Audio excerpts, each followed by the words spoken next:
আসসালামু আলাইকুম and good evening. আশা করি সবাই ভালো আছেন এবং দারুণ একটি দিন কাটাচ্ছেন। আপনাদের স্বাগতম জানাচ্ছি youth school for social entrepreneurs আয়োজিত অন্যতম live show behind the journey ৩৮তম এপিসোডে। অনুষ্ঠানটি প্রেজেন্ট করা হচ্ছে in association with CMUD events. আর আপনাদের সাথে আজ আমি থাকছি মুসফিরাত তাবাসসুম। আপনারা জানেন বিহাইন্ড দ্য জার্নির প্রতি এপিসোডেই আমরা একজন সেলফ এস্টাবলিশ গুণী এবং বিশেষ মানুষের লাইফ স্টোরি শুনে থাকি। এরই ধারাবাহিকতায় আজও আমাদের সাথে থাকছেন এমনই একজন স্পেশাল গেস্ট। শুনবো তার গল্প। তবে তার আগে চলুন দেখে আসি বিহাইন্ড দ্য জার্নির প্রোমো ভিডিওটি।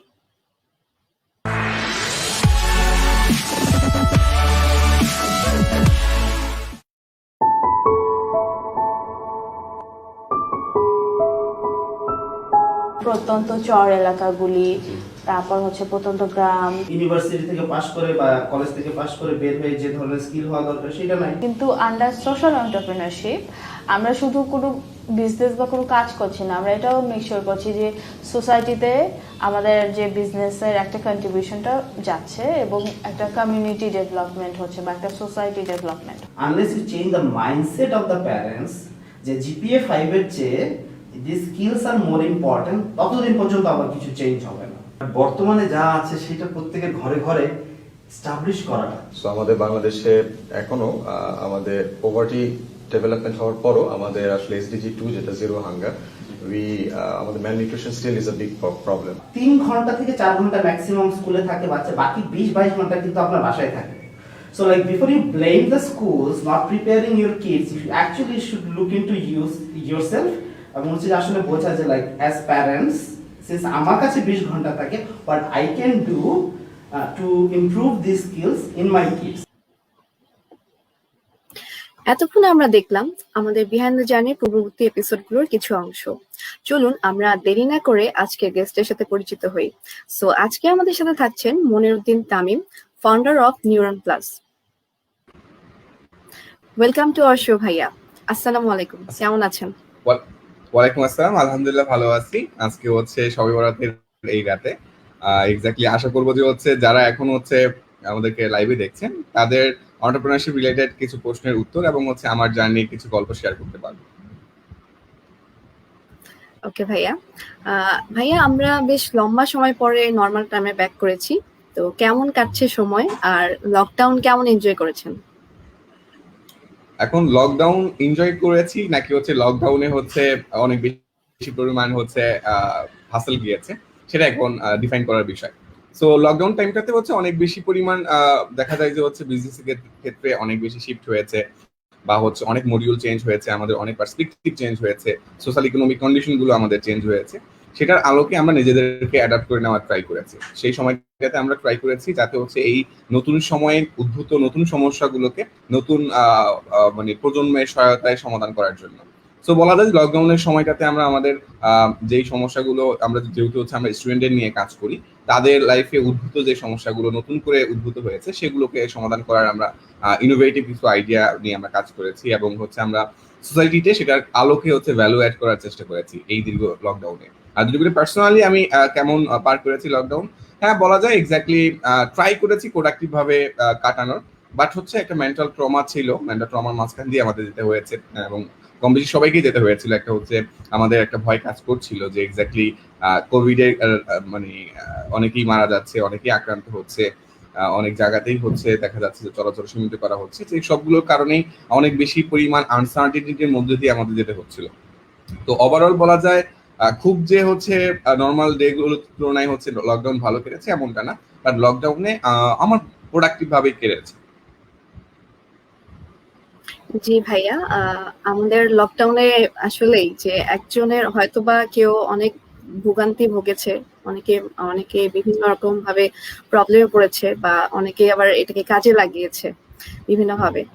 সো ভাইয়া তারপরে যদি একটা ইন্টারেস্টিং কোয়েশ্চেন করি যে ব্যক্তিগত জীবনে ভাইয়া নিজেকে কোন পরিচয় দিতে স্বাচ্ছন্দ্য বোধ করেন? যে একজন চিকিৎসক নাকি একজন লেখক নাকি শিক্ষক নাকি একজন উদ্যোক্তা? আচ্ছা, এটা যদি বলি এক্স্যাক্টলি হচ্ছে আমার মেডিকেল ব্যাকগ্রাউন্ড আমার রয়েছে, মেডিকেল ব্যাকগ্রাউন্ডের সেটা আমার কন্টিনিউ চলছে। সো সেটা একটা অনগোয়িং প্রসেস, বাট হচ্ছে আমি ছোটকাল থেকেই বিভিন্ন রিয়েল লাইফ ভিত্তিক সমস্যাগুলো ফাইন্ড আউট করে সেগুলো সমাধান করার ট্রাই করতাম। এটা ফার্স্ট আমি হচ্ছে ক্লাস 5 থেকে শুরু করি। ক্লাস 5 এ আমি যে স্কুলে পড়তাম ওই স্কুল থেকে মেইন বাজারটা একটু দূরে ছিল। তো সেখানেই হচ্ছে দেখা যেত যে আমাদের স্টুডেন্টের অনেকেই কিন্তু খাতা প্রয়োজন হতো।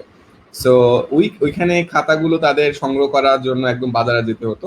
সো এখানে বাজারে যাওয়ার যে সময়টা, এটা হচ্ছে দেখা যায় যে স্টুডেন্টদের অনেক সমস্যা হয়ে যেত। এবং সময় মানে দেখা যেত দূরত্ব এবং সময়, মানে দূরত্বটা বেশি এবং সময় বেশি লাগতো।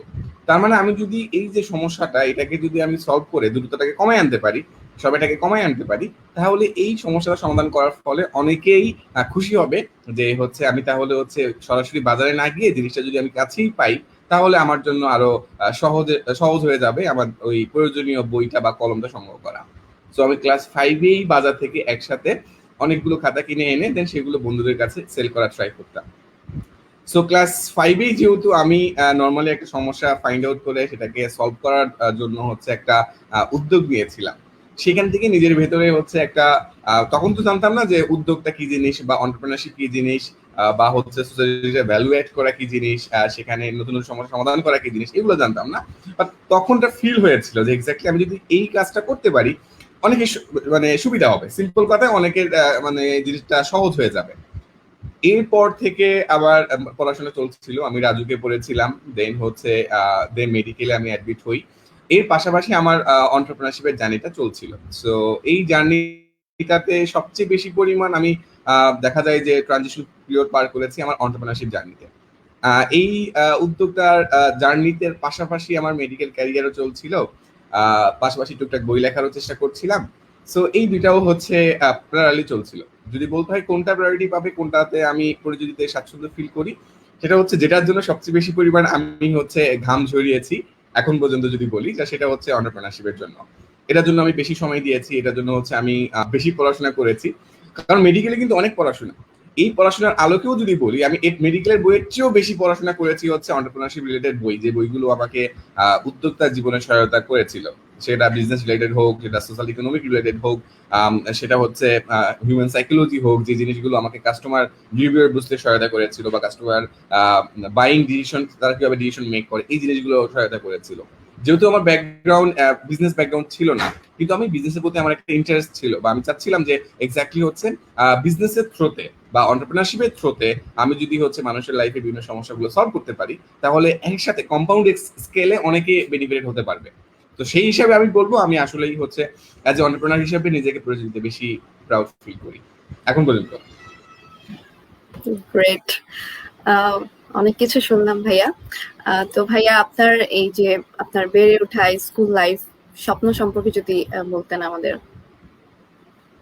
স্বপ্ন কিন্তু হচ্ছে দেখা যায় যে হচ্ছে আমরা আমাদের লাইফ স্প্যানে যদি টাইমলাইনটা কল্পনা করি, আমরা যখন ক্লাস 3 থেকে পড়ে থাকি তখন যখন আকাশে তখন প্লেন দেখি, তখন প্লেন অনেকে উপর দিয়ে যখন প্লেন যাচ্ছে পেছন দিয়ে ধোয়া যাচ্ছে, তখন অনেক মনে হতো যে রকেট যাচ্ছে। তখন যে তখন মনে হতো যে আমি অ্যাস্ট্রোনমার হব। হ্যাঁ, এটা মনে হইতো যে রকেট যাচ্ছে, রকেটে চড়বো। এবার যখন বুঝলাম যে না ওইটা রকেট না, ওইটা প্লেনই, তখন বললাম না আমি পাইলট হব। এরপরে যখন হচ্ছে ক্লাস 4 এর দিকে আসি, তখন আমার মনে হইলো যে না এক্স্যাক্টলি এখন আমি এই ক্লাস 4-এ থাকা অবস্থা আমার একবার হচ্ছে আমি অসুস্থ হয়ে গিয়েছিলাম, তখন হাসপাতালে অনেক যাওয়া আসা করা লাগতো আমার। সো তখন ডাক্তারদের দেখে, ডাক্তারদের এত তারা যত্ন করে মানুষের সেবা করছে, তাদেরকে মানুষ এত সম্মান করছে, আবার দেখা যায় যে তারা অনেক টাকা পয়সা ইনকাম করছে, সবকিছু মিলে তখন মনে হইতেছে না ডাক্তার হওয়া যেতে পারে। তার মানে একবার আমি চিন্তা করলাম অ্যাস্ট্রোনট হবো, এরপর চিন্তা করলাম পাইলট হব, এরপরে সময়ের সাথে সাথে চিন্তা করলাম ডাক্তার হব। এরপর যখন ক্লাস 5 পাস করলাম, তখন হচ্ছে আমি পুরো আমাদের ভোলা জেলার ভিতরে হচ্ছে আমাদের তখন মার্কেটিং করতো, তখন তখন হচ্ছে আমি সেখানে একদম ফার্স্ট হই, জেলা ফার্স্ট যেটাকে বলে। সো ওখানে ফার্স্ট হওয়ার পর কনফিডেন্স লেভেলটা বেড়ে যায়। কনফিডেন্স লেভেলটা বেড়ে যাওয়ার পরে তখন আমার মনে হয় আমি একজন বড় হচ্ছে প্রফেসর হব, বা হচ্ছে আমি অনেককে পড়াবো। সো দেখা গেল তখন ওই পড়ানোর জিনিসটা চলে আসে, কনফিডেন্স লেভেল বেড়ে গেছে। আমি যেহেতু হচ্ছে ফার্স্ট হতে পেরেছিলাম, তো এই কনফিডেন্স বেড়ে যাওয়ার কারণে আমি টিচার হতে চেয়েছিলাম। তার মানে আমি 6-7 এর দিকে এসে টিচার হতে চেয়েছিলাম। এরপরে যখন 7-8-এ আসলাম, তখন হচ্ছে কম্পিউটার সাথে আরো মানে অনেক বেশি সক্ষতা তৈরি হয়, অনেক বেশি কম্পিউটার ইউজ করার সুযোগ হয়েছিল। তখন তখন মনে হইতেছে যে আমি সিএসসি ইঞ্জিনিয়ার হব। তার মানে আমি অনেকগুলো ডিসিশনের মধ্যে দিয়ে আস্তে আস্তে যেতে থাকি। এরপরে যখন হচ্ছে আমি ঢাকা চলে আসি, রাজুকে আমি যখন হচ্ছে অ্যাডমিট হই, তখন এখানে ঢাকার পরিবেশটাতে হচ্ছে খাপ খাওয়ানোর সময় সেখানে আমি দেখতাম যে সেখানে আর্মিদের ভালোই হচ্ছে সম্মান করা হয়, যেখানে হচ্ছে আমাদের যারা মানে আমাদের পরিচালনা করতো বা সেখানে আর্মি পার্সনরা থাকতো, তাদেরকে দেখে সেখানে ইন্সপায়ার হয়েছেন যে না তাহলে আমি আর্মিতে জয়েন করবো, আমি তাহলে হচ্ছে দেশের জন্য এইভাবে হচ্ছে মানে কি বলে যে আমি দেশের ডিফেন্সের ক্ষেত্রে একটা কন্ট্রিবিউশন রাখার ট্রাই করবো, ইট ওয়াজ অ্যান অনার, এরকম ভাবে। সো এরপরে যখন হচ্ছে এক্স্যাক্টলি আমি অ্যাডমিশন টেস্টের পরে মানে এর আগে পর্যন্ত আমি এই কয়েকটা টাইপের ডিসিশনের মধ্যে দিয়ে যাচ্ছিলাম। মাঝখান দিয়ে ওই যে একবার হচ্ছে সিএসসি পড়ার ইচ্ছা জাগছিল, যে কম্পিউটার নিয়ে পড়াশোনা করার ইচ্ছা জাগছিল, সেটার আলোকে আমি দেখা গেল যে আমি হচ্ছে টুকটাক সবার জন্য ইঞ্জিনিয়ারিং এর জন্য প্রিপারেশন নিচ্ছিলাম। সো ইঞ্জিনিয়ারিং প্রিপারেশন নেওয়ার ফলে হচ্ছে মোটামুটি ভালো একটা বিশ্ববিদ্যালয় হচ্ছে আমার ইঞ্জিনিয়ারিং এ সাবজেক্টে আসছিল, কিন্তু আমি আমার মনটাকে স্থির করতে পারছিলাম না যে অ্যাকচুয়ালি আমি কোনটা চাচ্ছি, মানে আমার জন্য কোনটা ভালো হবে। সো এরপরে দেখা গেল যে আমি আবার মেডিকেলে পরীক্ষা দিলাম। সো দেন আবার এই ছোটকালে একবার যে চেয়েছিলাম ডাক্তার হওয়া, সেটাও হলাম, মানে সেটাও হচ্ছে আমার মানে সুযোগ হলো যে মেডিকেলে শুরু করা। এবার চিন্তা করলাম না আর ট্র্যাক চেঞ্জ করা যাবে না, যেটাই আছে এটার পাশাপাশি আমার এবারে ফাইন্ড আউট করতে হবে অ্যাকচুয়ালি আমি কোনটা চাই।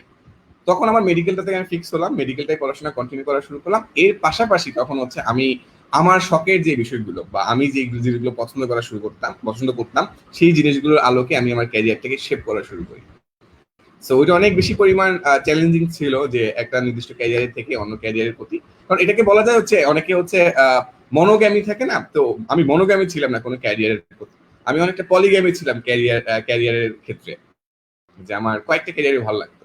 সো আই ডোন্ট নো যে এটা মানে খারাপ ভালো, এখনো অন্টারপ্রেনারশিপ জার্নিটা চলছে, এখনো আমি জানি না যে হয়তো এখন ওইভাবে সফলতার সংজ্ঞার আলোকে, কারণ সফলতার সংজ্ঞা তো এক এক জায়গায় এক রকম, ওইটার আলোকে এখন হয়তো আমি সফল না, হয়তো এই জন্য আমি বলতে পারবো না যে আমার এইরকম ক্যারিয়ার বারবার শিফট করার বিষয়টা যে আসলে কতটুকু ফ্রুটফুল। বাট এখন একটা জিনিসই আছে গত 6-7 বছর ধরে, সেটা হচ্ছে আমি অ্যাজ এ উদ্যোক্তা হিসেবে ট্রাই করছি বাংলাদেশের সোসাইটির বিভিন্ন রিয়েল লাইফ সমস্যাগুলোকে সলভ করার জন্য, এটা এনজয় করছি, এটা বেশি এনজয় করছি। মেইন বিষয় হচ্ছে আমি যেটাই করি না কেন, আমি যদি কাজটা এনজয় করি তাহলে আমাকে আর কখনোই কাজ করতে হবে না। আমরা মূলত বলি না যে সে অনেক কাজ করে, আমরা যদি হচ্ছে যে কাজটা করছি সেটা যদি এনজয় করি তাহলে বলা যায় যে ওটা আমি তো মজা পাচ্ছি কাজটা করে। সো এটা আমার জন্য বার্ডেন কিছু হবে না বা আমার জন্য প্যারার কিছু হবে না, কারণ অ্যাকচুয়ালি আমি কাজটা করে মজা পাচ্ছি। সো বলা যায় আমি এখন এই বিজনেসের থ্রুতে বা হচ্ছে নতুন সমস্যা সমাধানের আলোকে আমি নিজের ভেতরে নিজে আনন্দটা খুঁজে পাচ্ছি বা কাজের মজাটা খুঁজে পাচ্ছি। That's it. এক্স্যাক্টলি ভাইয়া, আসলে আমাদের সবারই এইটাই হয়, এটা আসলে বাস্তব যে আমরা মানে ছোট থেকে বড় হইতে হইতে আসলে আমাদের স্বপ্নগুলো চেঞ্জ হইতে থাকে। সো কোথায় মানে পরে শেষ হয় তো এটা আসলে বলাই যায় না এত সহজে। সো আচ্ছা, ইতিমধ্যে আমাদের সাথে অনেকেই জয়েন করে ফেলেছেন, তো দর্শকদের উদ্দেশ্যে বলছি আপনারা যদি ভাইয়ার কাছ থেকে কিছু জানতে চান তবে অবশ্যই কমেন্টের মাধ্যমে আমাদের জানাবেন। এন্ড ভাইয়া, নেক্সটে আপনার কাছে জানতে চাই যে নিজের স্বপ্নগুলোকে বাস্তবায়ন করতে আসলে কিভাবে নিজেকে সাজিয়েছেন?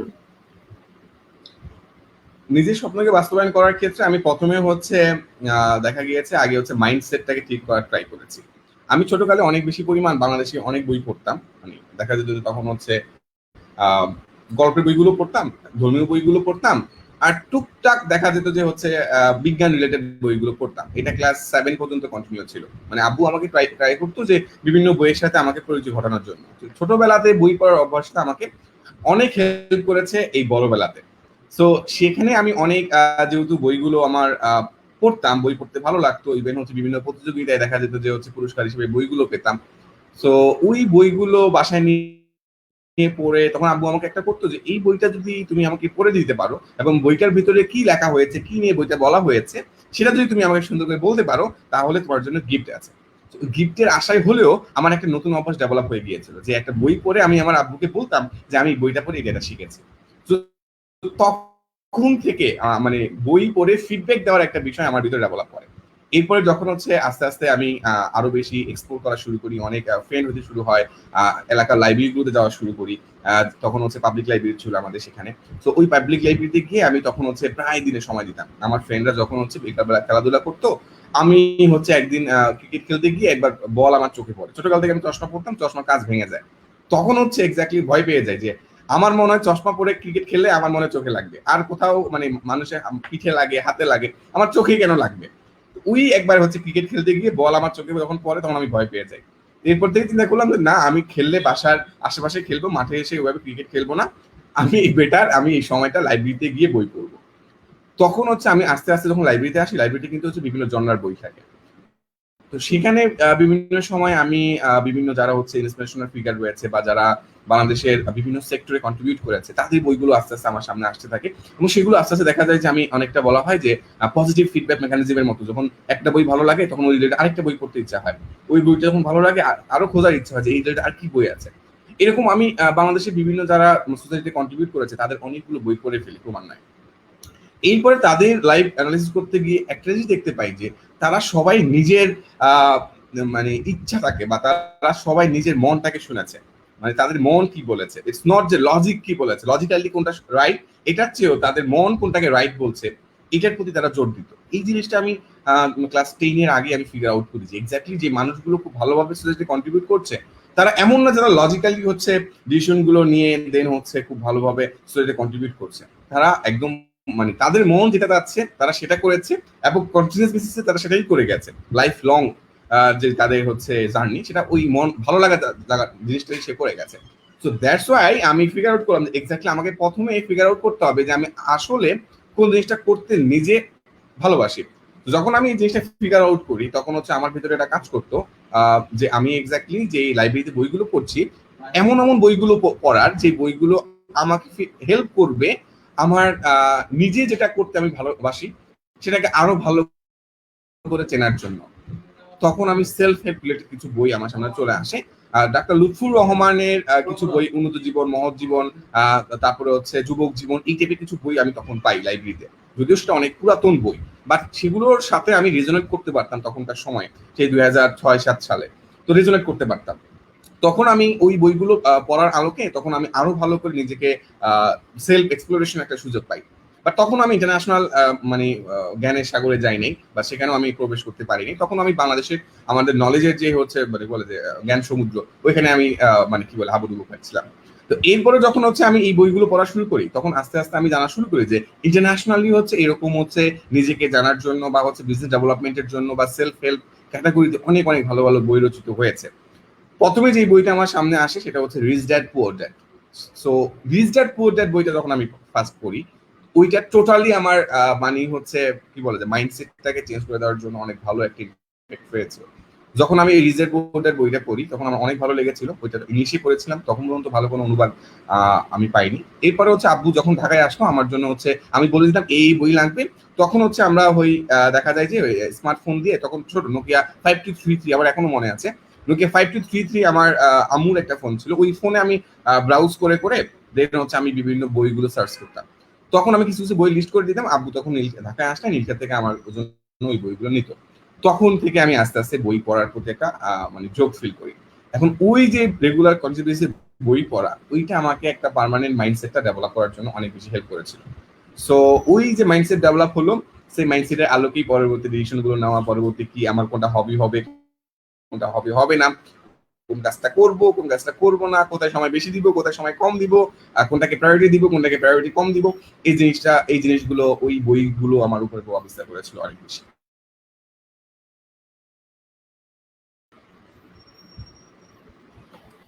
অসাধারণ ভাইয়া। আশা করি সবাই অনেক ইন্সপায়ারিং মানে ইন্সপায়ার হবে। আমি নিজেও অনেক ইন্সপায়ার হলাম আপনার গল্প শুনে। তো ভাইয়া আমরা একটু অন্যদিকে যেতে চাই, সেটা হচ্ছে যে ভাইয়া আপনি নিউরন প্লাসের সিইও, তো আপনার প্রতিষ্ঠানের কার্যক্রম নিয়ে যদি দর্শকদের উদ্দেশ্যে বলতেন। আচ্ছা, নরমাল নিউরন প্লাস হচ্ছে আমাদের একটা হচ্ছে এডুকেশনাল কনসালটেন্সি প্ল্যাটফর্ম। আমরা এক্স্যাক্টলি এটা আমাদের নিউরন নামে আমাদের মেইন যে প্রতিষ্ঠান সেটার একটা হচ্ছে উইং বলা যায়।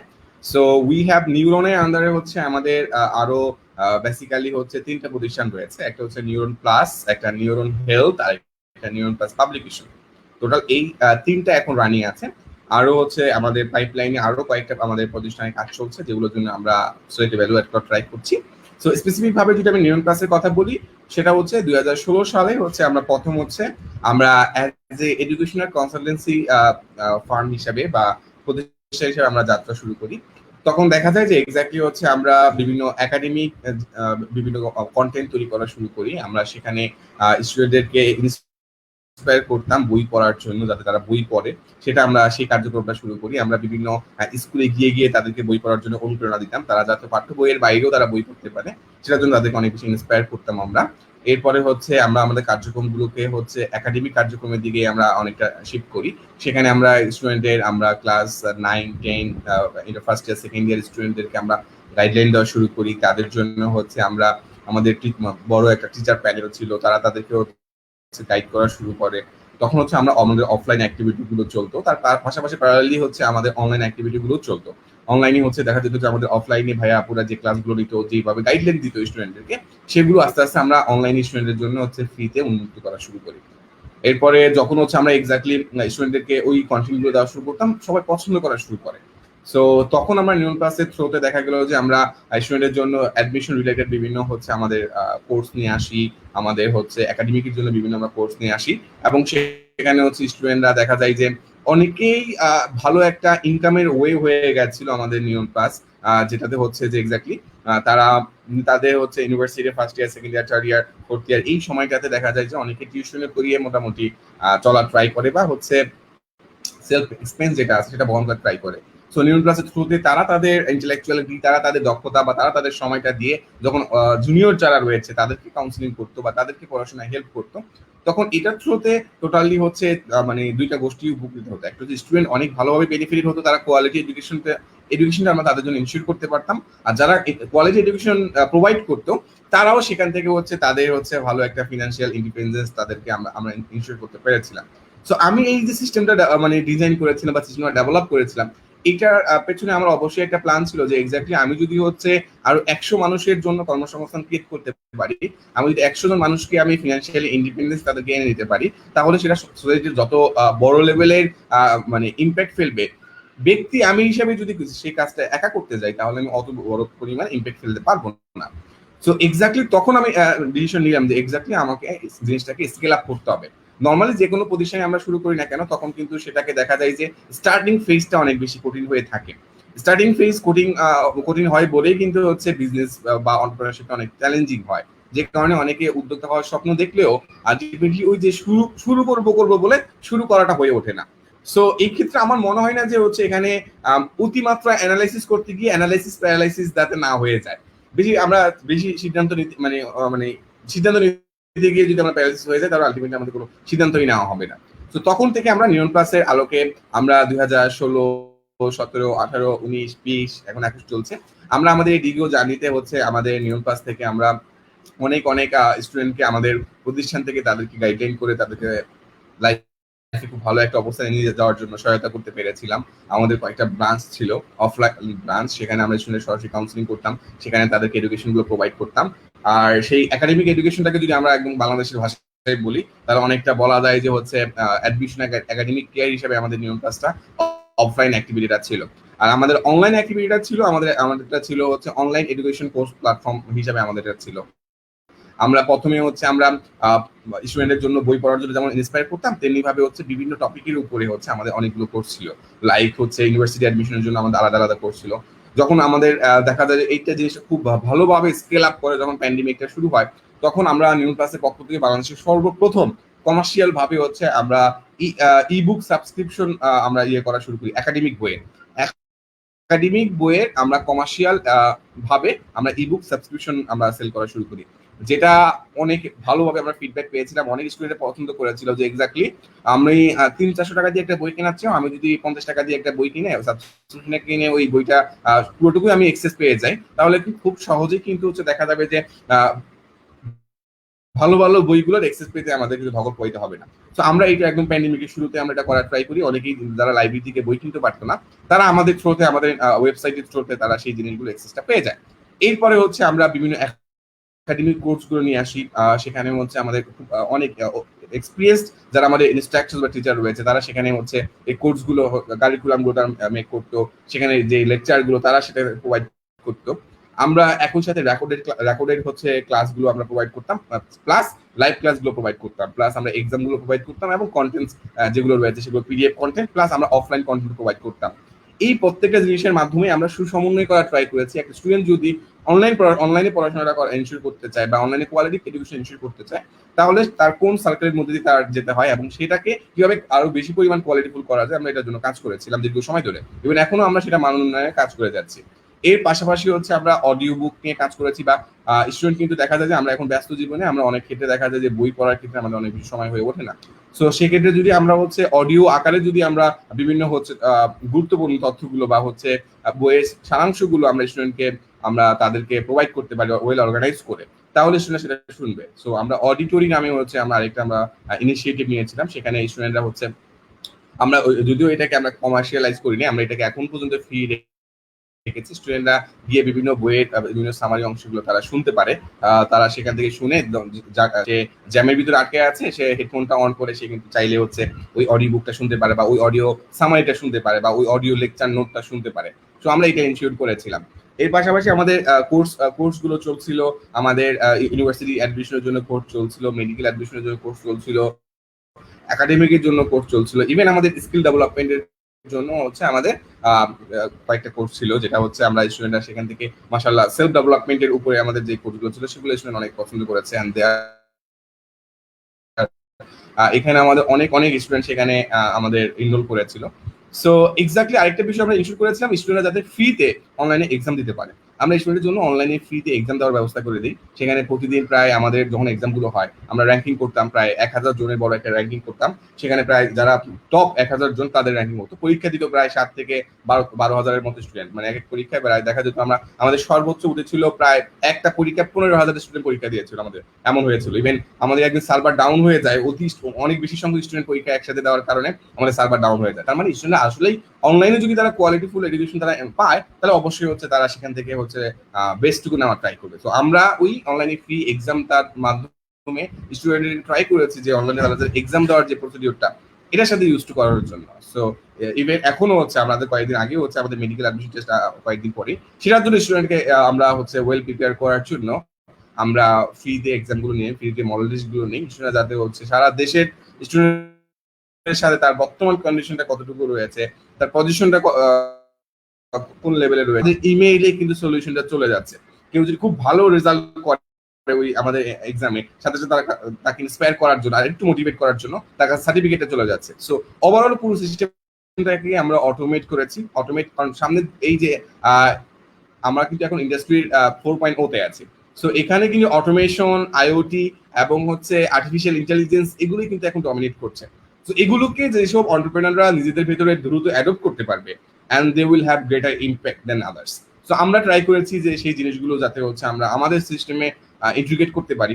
ইন্টিগ্রেট করার ফলে আমরা আরো বেশি পরিমাণ অটোমেশনের সহায়তায় ম্যাক্সিমাম সংখ্যক মানুষকে আমরা হেল্প করতে পারবো।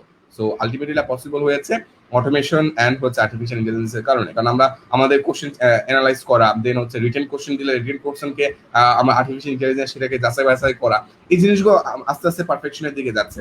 যদিও এখনো পারফেকশন এটা পাইনি, বাট এটা যে ট্রেন্ডটা শুরু হয়েছে যে আর্টিফিশিয়াল ইন্টেলিজেন্সের ইউজ এডুকেশন সেক্টরে, I think it will bring a greater impact in near future. So that's all about our Neuron Plus. And এরপরে নিউরন প্লাস পাবলিকেশন আছে, দেন নিউরন হেলথ আছে, সেগুলো আলাদা আলাদা আমাদের অর্গানাইজেশন বা প্রতিষ্ঠান। ওয়াও ভাইয়া, এত কিছু, এত উদ্যোগ, এত ভালো, মানে এত কিছু করছেন আপনারা। সো আসলে অনেক অনেক শুভকামনা। সামনে আরো আরো কিছু আমরা চাই নিউরন প্লাস থেকে। তো ভাইয়া, নিউরন প্লাসের ভবিষ্যতে কি পরিকল্পনা রয়েছে নিউরন প্লাসকে নিয়ে? আমরা জিনিসটাকে স্কেল আপ করতে যাচ্ছি। আমরা চাচ্ছি যে হচ্ছে বাংলাদেশে দেখা যায় প্রতি বছর এইচএসসি পরীক্ষা দিচ্ছে প্রায় 13 থেকে 14 লাখ স্টুডেন্ট। তো সেখানকার মধ্যকার দেখা যায় যে সব স্টুডেন্টের কাছে ইন্টারনেট অ্যাক্সেস নাই, বা যাদের কাছে ইন্টারনেট অ্যাক্সেস রয়েছে তাদের কাছে আমরা রিচ করতে চাই। So we have that plan যে আমরা ম্যাক্সিমাম সংখ্যক স্টুডেন্টের কাছে আমরা রিচ করবো, তাদেরকে কোয়ালিটি এডুকেশনটা তাদেরকে আমরা প্রোভাইড করার ট্রাই করবো, এবং সেখানে অবশ্যই ইনোভেশনের থ্রুতে তাদের লাইফে আমরা ভ্যালু অ্যাড করার ট্রাই করবো। সেখানে হচ্ছে বুদ্ধিভিত্তিক সমাজ ব্যবস্থা গড়ে তোলার জন্য, বা হচ্ছে স্টুডেন্ট যে শুধুমাত্র মুখস্থ না করে আলটিমেটলি যে সে মাথাটাকে কাজে লাগাবে। We are not just a memory card, we are processor. আমরা অ্যাজ এ প্রসেসর হিসেবে আমরা ইনফরমেশন গুলোকে প্রসেস করতে পারি। সেটার জন্য স্টুডেন্টদেরকে এডুকেশনটাকে তাদের কাছে হচ্ছে একটু মজাদার করা, একটু হচ্ছে আনন্দ ঘন করা, বা বোরিং না করা, এই কাজটা আরেকটু ভালোভাবে আমরা করার ট্রাই করবো, যাতে পড়াশোনা শুনলেই কেউ হচ্ছে মানে কি বলে, আলটিমেটলি সবাই পড়াশোনা একটা হচ্ছে মানে কি বলে ট্রিমেন্ডাস ব্রেইনের জন্য হার্ডওয়ার্ক, প্রচুর পরিমাণে আমাদের গ্লুকোজ বাড়ানো যখন আমরা একটা কোনো কিছুতে ফোকাস দিতে যাই, অ্যাটেনশন দিতে যাই, বাট জিনিসটা যদি আমরা ইন্টারেস্টিং করে ফেলি বা মজাদার ভাবে প্রেজেন্ট করতে পারি, তাহলে জিনিসটা কিন্তু সবাই নিবে। সো স্টুডেন্টের কাছে আমাদের পুরো জিনিসটাকে আমরা আরেকটু সুন্দর করে আমরা প্রেজেন্ট করার ট্রাই করছি। আমরা আরো ভালোভাবে তাদের লাইফের পড়াশোনার জার্নিটাকে সহজ করে দেওয়ার জন্য কাজ করছি। যেমনটা আমি ক্লাস 5 এর সময় করেছিলাম, দূর থেকে আমি বইগুলো এনে আমার কাছের বন্ধুদের কাছে তখন সেল করতাম অনেক এরকম। তো সেই জিনিসগুলো যে সহজ করে দেওয়া স্টুডেন্টের জন্য, তাদের পড়াশোনার পুরো জার্নিটাকে সহজ করে দেওয়ার জন্য আমরা কাজ করছি। সো এই ক্ষেত্রে আমরা অনলাইন অফলাইন দু জায়গাতেই হচ্ছে আমরা প্যারালালি কাজ করছি। সামনে কোভিড এর কারণে আমাদের অফলাইন অ্যাক্টিভিটিস গুলো যেহেতু সরকার নির্দেশনা দেয়নি, এই জন্য আমাদের অফ আছে, বাট আমাদের অনলাইন কার্যক্রমগুলো একদম ফুল স্পিডে চলছে এবং সেখানে আমরা আমাদের সর্বোচ্চটুকু দিয়ে আমরা ট্রাই করছি যাদেরকে বেশি হেল্প করতে পারি। আর এই ক্ষেত্রে অবশ্যই অনেক বাধার সম্মুখীন হতে হয়েছে এত কিছু করার জন্য। আর আমি তো বলেছিলাম যে এক্স্যাক্টলি আমরা কোনো কাজকে কাজ বলে ঠিক তখনই মনে হবে যদি আমি কাজটাকে আমি ওইভাবে এনজয় না করি, বাট কাজকে কাজের মতো করে লোড আমার মনে হবে না যদি আমি কাজটাকে ভালোবাসি বা কাজটা করতে আমার মজা লাগে। সো আলটিমেটলি এই কাজগুলো করতে আমার কখনো হচ্ছে বোর ফিল হয়নি, আমি আলটিমেটলি মজা পেয়েছি। সো দ্যাটস ওয়াই আমার কাছে মনে হয় না যে আমি অতিমাত্রা অনেক কাজ করেছি। আমার কাছে মনে হয়েছে যে আমি কয়েকটা স্বপ্ন দেখেছি, সেগুলো একটু একটু করে বাস্তবায়ন করার চেষ্টা করেছি। এখন অনেক স্বপ্ন বাকি আছে, সেগুলো আমার পূরণ করতে হবে, সেগুলোর ভিতরে পারফেকশন আনতে হবে। হ্যাঁ, আমরা কেউ পারফেকশন মানে 100% আমরা ওভাবে রিচ করতে পারি না, বাট টেন্স টু পারফেক্ট। তো আমরা ওই পারফেকশনের কাছাকাছি লেভেলে যাওয়ার ট্রাই করবো, যাতে হচ্ছে মানে কোয়ালিটি এডুকেশনটা আমরা ওইভাবে এনশিওর করতে পারি, সেটা অফলাইন অ্যান্ড অনলাইন বোথ ওয়ার্ল্ডের ক্ষেত্রে আমরা এনশিওর করতে পারি। That's it. গ্রেট ভাইয়া। আমি এটা বলবো যে আমি আসলে নিউরন প্লাস থেকেও আমিও কিছু মানে আমি নিউরন প্লাসের স্টুডেন্ট বলা যায়। আমি ভার্সিটিতে এক্সামের আগে হ্যাঁ আমি ভার্সিটিতে এক্সামের সময় অনেক নিউরন প্লাসের ভিডিও দেখেছি এন্ড অনেক মানে ছোট ছোট ট্রিক্স গুলো যেগুলো আপনি দিতেন, তো সেগুলো অনেক ভালো ছিল, অনেক কাজে লাগছিল আমার। এন্ড সামনে ইনশাআল্লাহ নিউরন প্লাস আরো কাজ করবে ইনশাআল্লাহ ইনশাআল্লাহ। জি ভাইয়া, আর আপনি তো অনেকগুলো বই লিখেছেন, তো বই লেখার মানে বইগুলো সম্পর্কে যদি আমাদের বলতেন। আমার বই লেখার প্যাটার্নটা অনেকটা দুই রকম। একটা হচ্ছে আমি লিখতাম হচ্ছে ক্রিয়েটিভ লেখা, আর একটা হচ্ছে আমাদের নিউরন প্লাস পাবলিকেশনের জন্য লেখা, দুটো আলাদা সেক্টর। সো বই লেখার মার্কেটটা যে বাংলাদেশে খুবই অনেক ভালোভাবে হচ্ছে ডেভেলপ, এমন আমি এটা বলবো না যে এত বছর স্বাধীনতার এত বছর 50 বছর অতিক্রম করেছে আমরা অনেক বেশি পরিমাণ জ্ঞানের রাজ্যে যে আমরা অনেক বেশি পরিমাণ ভালোভাবে বিচরণ করতে পেরেছি এমনটা বলবো। অনেক লিমিটেশন রয়েছে, অনেক এখানে হচ্ছে দেখা যায় প্রতিবন্ধকতা রয়েছে। সো আমি যেহেতু হচ্ছে ক্রিয়েটিভ সেক্টর অ্যান্ড হচ্ছে একাডেমিক বই দুই সেক্টরে কাজ করছি, সো আমি বলবো যে এক্স্যাক্টলি বাংলাদেশের একাডেমিক সেক্টরে এখনো কাজ করার অনেক স্কোপ রয়েছে। অনেক ভালো ভালো ভালো কন্টেন্ট, ভালো ভালো বই, ভালো ভালো শিক্ষা উপকরণ তৈরি করার অনেক স্কোপ রয়েছে। তেমনি ভাবে ক্রিয়েটিভ সেক্টরে হচ্ছে ইন্টারন্যাশনাল মার্কেটে যেমন ভালো ভালো অনেক ভালো ভালো বই বের হয়, নিউ ইয়র্ক টাইমস বেস্টসেলার যে বইগুলো হয় সেই বইগুলোর স্ট্যান্ডার্ডে সেই রকম রিসার্চ বেসড বইগুলো আমাদের দেশে আরো হওয়া উচিত, যেগুলোকে মৌলিক বই বলে, সেই মৌলিক বই। সো আমি যদি বলি সেক্ষেত্রে আমার প্রথম বলা যায় ক্রিয়েটিভ বই, যেটা আমি ফিল করি যে স্টুডেন্টদের মাঝখানে তাদের নিজের যে শক্তি রয়েছে, এভরিওয়ান মানে আমাদের সবার ভিতরে কিন্তু শক্তি আছে, সেই শক্তিটা আমাদের মানসিক শক্তি। আমরা যদি মানসিক শক্তিটাতে আরো বেশি পরিমাণ বুস্ট করতে পারি, বা আমরা যদি আমাদের ব্রেইনের কল্পনা শক্তিটাকে আরো বুস্ট করতে পারি, আমাদের যে কোনো কিছু হচ্ছে ইনফরমেশন প্রসেস করার ক্ষমতাটাকে আরো বুস্ট করতে পারি, চিন্তা করার ক্ষমতাটাকে আমরা আরো বুস্ট করতে পারি, তাহলে আমাদের লাইফটা আরো সুন্দর হয়ে যেত, আমরা অনেক সমস্যার সমাধান করতে পারতাম। সেই ধারণা থেকে হচ্ছে 2020 সালের বইমেলাতে আমার একটা বই বের হয়, ব্রেইন বুস্টার। মাশাআল্লাহ সেলফ হেল্প ক্যাটাগরিতে সেটা সারা বাংলাদেশের মধ্যে বেস্ট সেলিং বই হিসাবে পরিগণিত হয়। সো দ্যাটস ওটা আমার অনেক ভালো লেভেলের আমাকে ইন্সপায়ার করেছিল যে ফিউচারে আরো ভালো ভালো কাজ করার জন্য, যেহেতু আমি দীর্ঘ সময় ধরে আমার ছোটকাল থেকে বই পড়ার অভ্যাস ছিল। তো বই পড়তে পড়তে একসময় জাগতো মানে এমন ধারণা জাগতো যে আমি যে ইনফরমেশন গুলো দেখলাম এবং আমি এই বিজনেস করতে গিয়ে বা অন্টারপ্রেনারশিপে জার্নিতে যে বাধাগুলো ফেস করতাম, যে সমস্যাগুলো ফেস করতাম, সেগুলোর সাথে যদি আমি জিনিসটাকে কোরিলেট করে সেগুলোর সাথে যদি আমি বাস্তবতার উদাহরণ দিয়ে বাংলাদেশের প্রেক্ষাপটে জিনিসগুলোকে উদাহরণ দিয়ে জিনিসটা আমি সবাই সামনে প্রেজেন্ট করতে পারি, আই থিঙ্ক এইটা আমাদের লাইফে মানে আমাদের বাংলাদেশের মানুষের লাইফে ভ্যালু করতে পারবে। সেখান থেকে আমার এই মানে কি বলে যে এই সেলফ হেল্প রিলেটেড বই লেখার একটা আমার আগ্রহ জাগে। তো এর পাশাপাশি এখন যেহেতু হচ্ছে বিজনেস রিলেটেড অনেক অনেক বই আমার পড়া হচ্ছে। আমি যদি সেক্ষেত্রে বলি যে হচ্ছে কি কি বই আমার আসলেই হচ্ছে এখনকার সময় ভালো লাগছে, সেটা হচ্ছে এখন আমার সাইকোলজি রিলেটেড বইগুলো আমার পড়তে ভালো লাগছে, মেডিকেল ব্যাকগ্রাউন্ড হিসেবে জিনিসটা আমার বুঝতে সুবিধা হয়।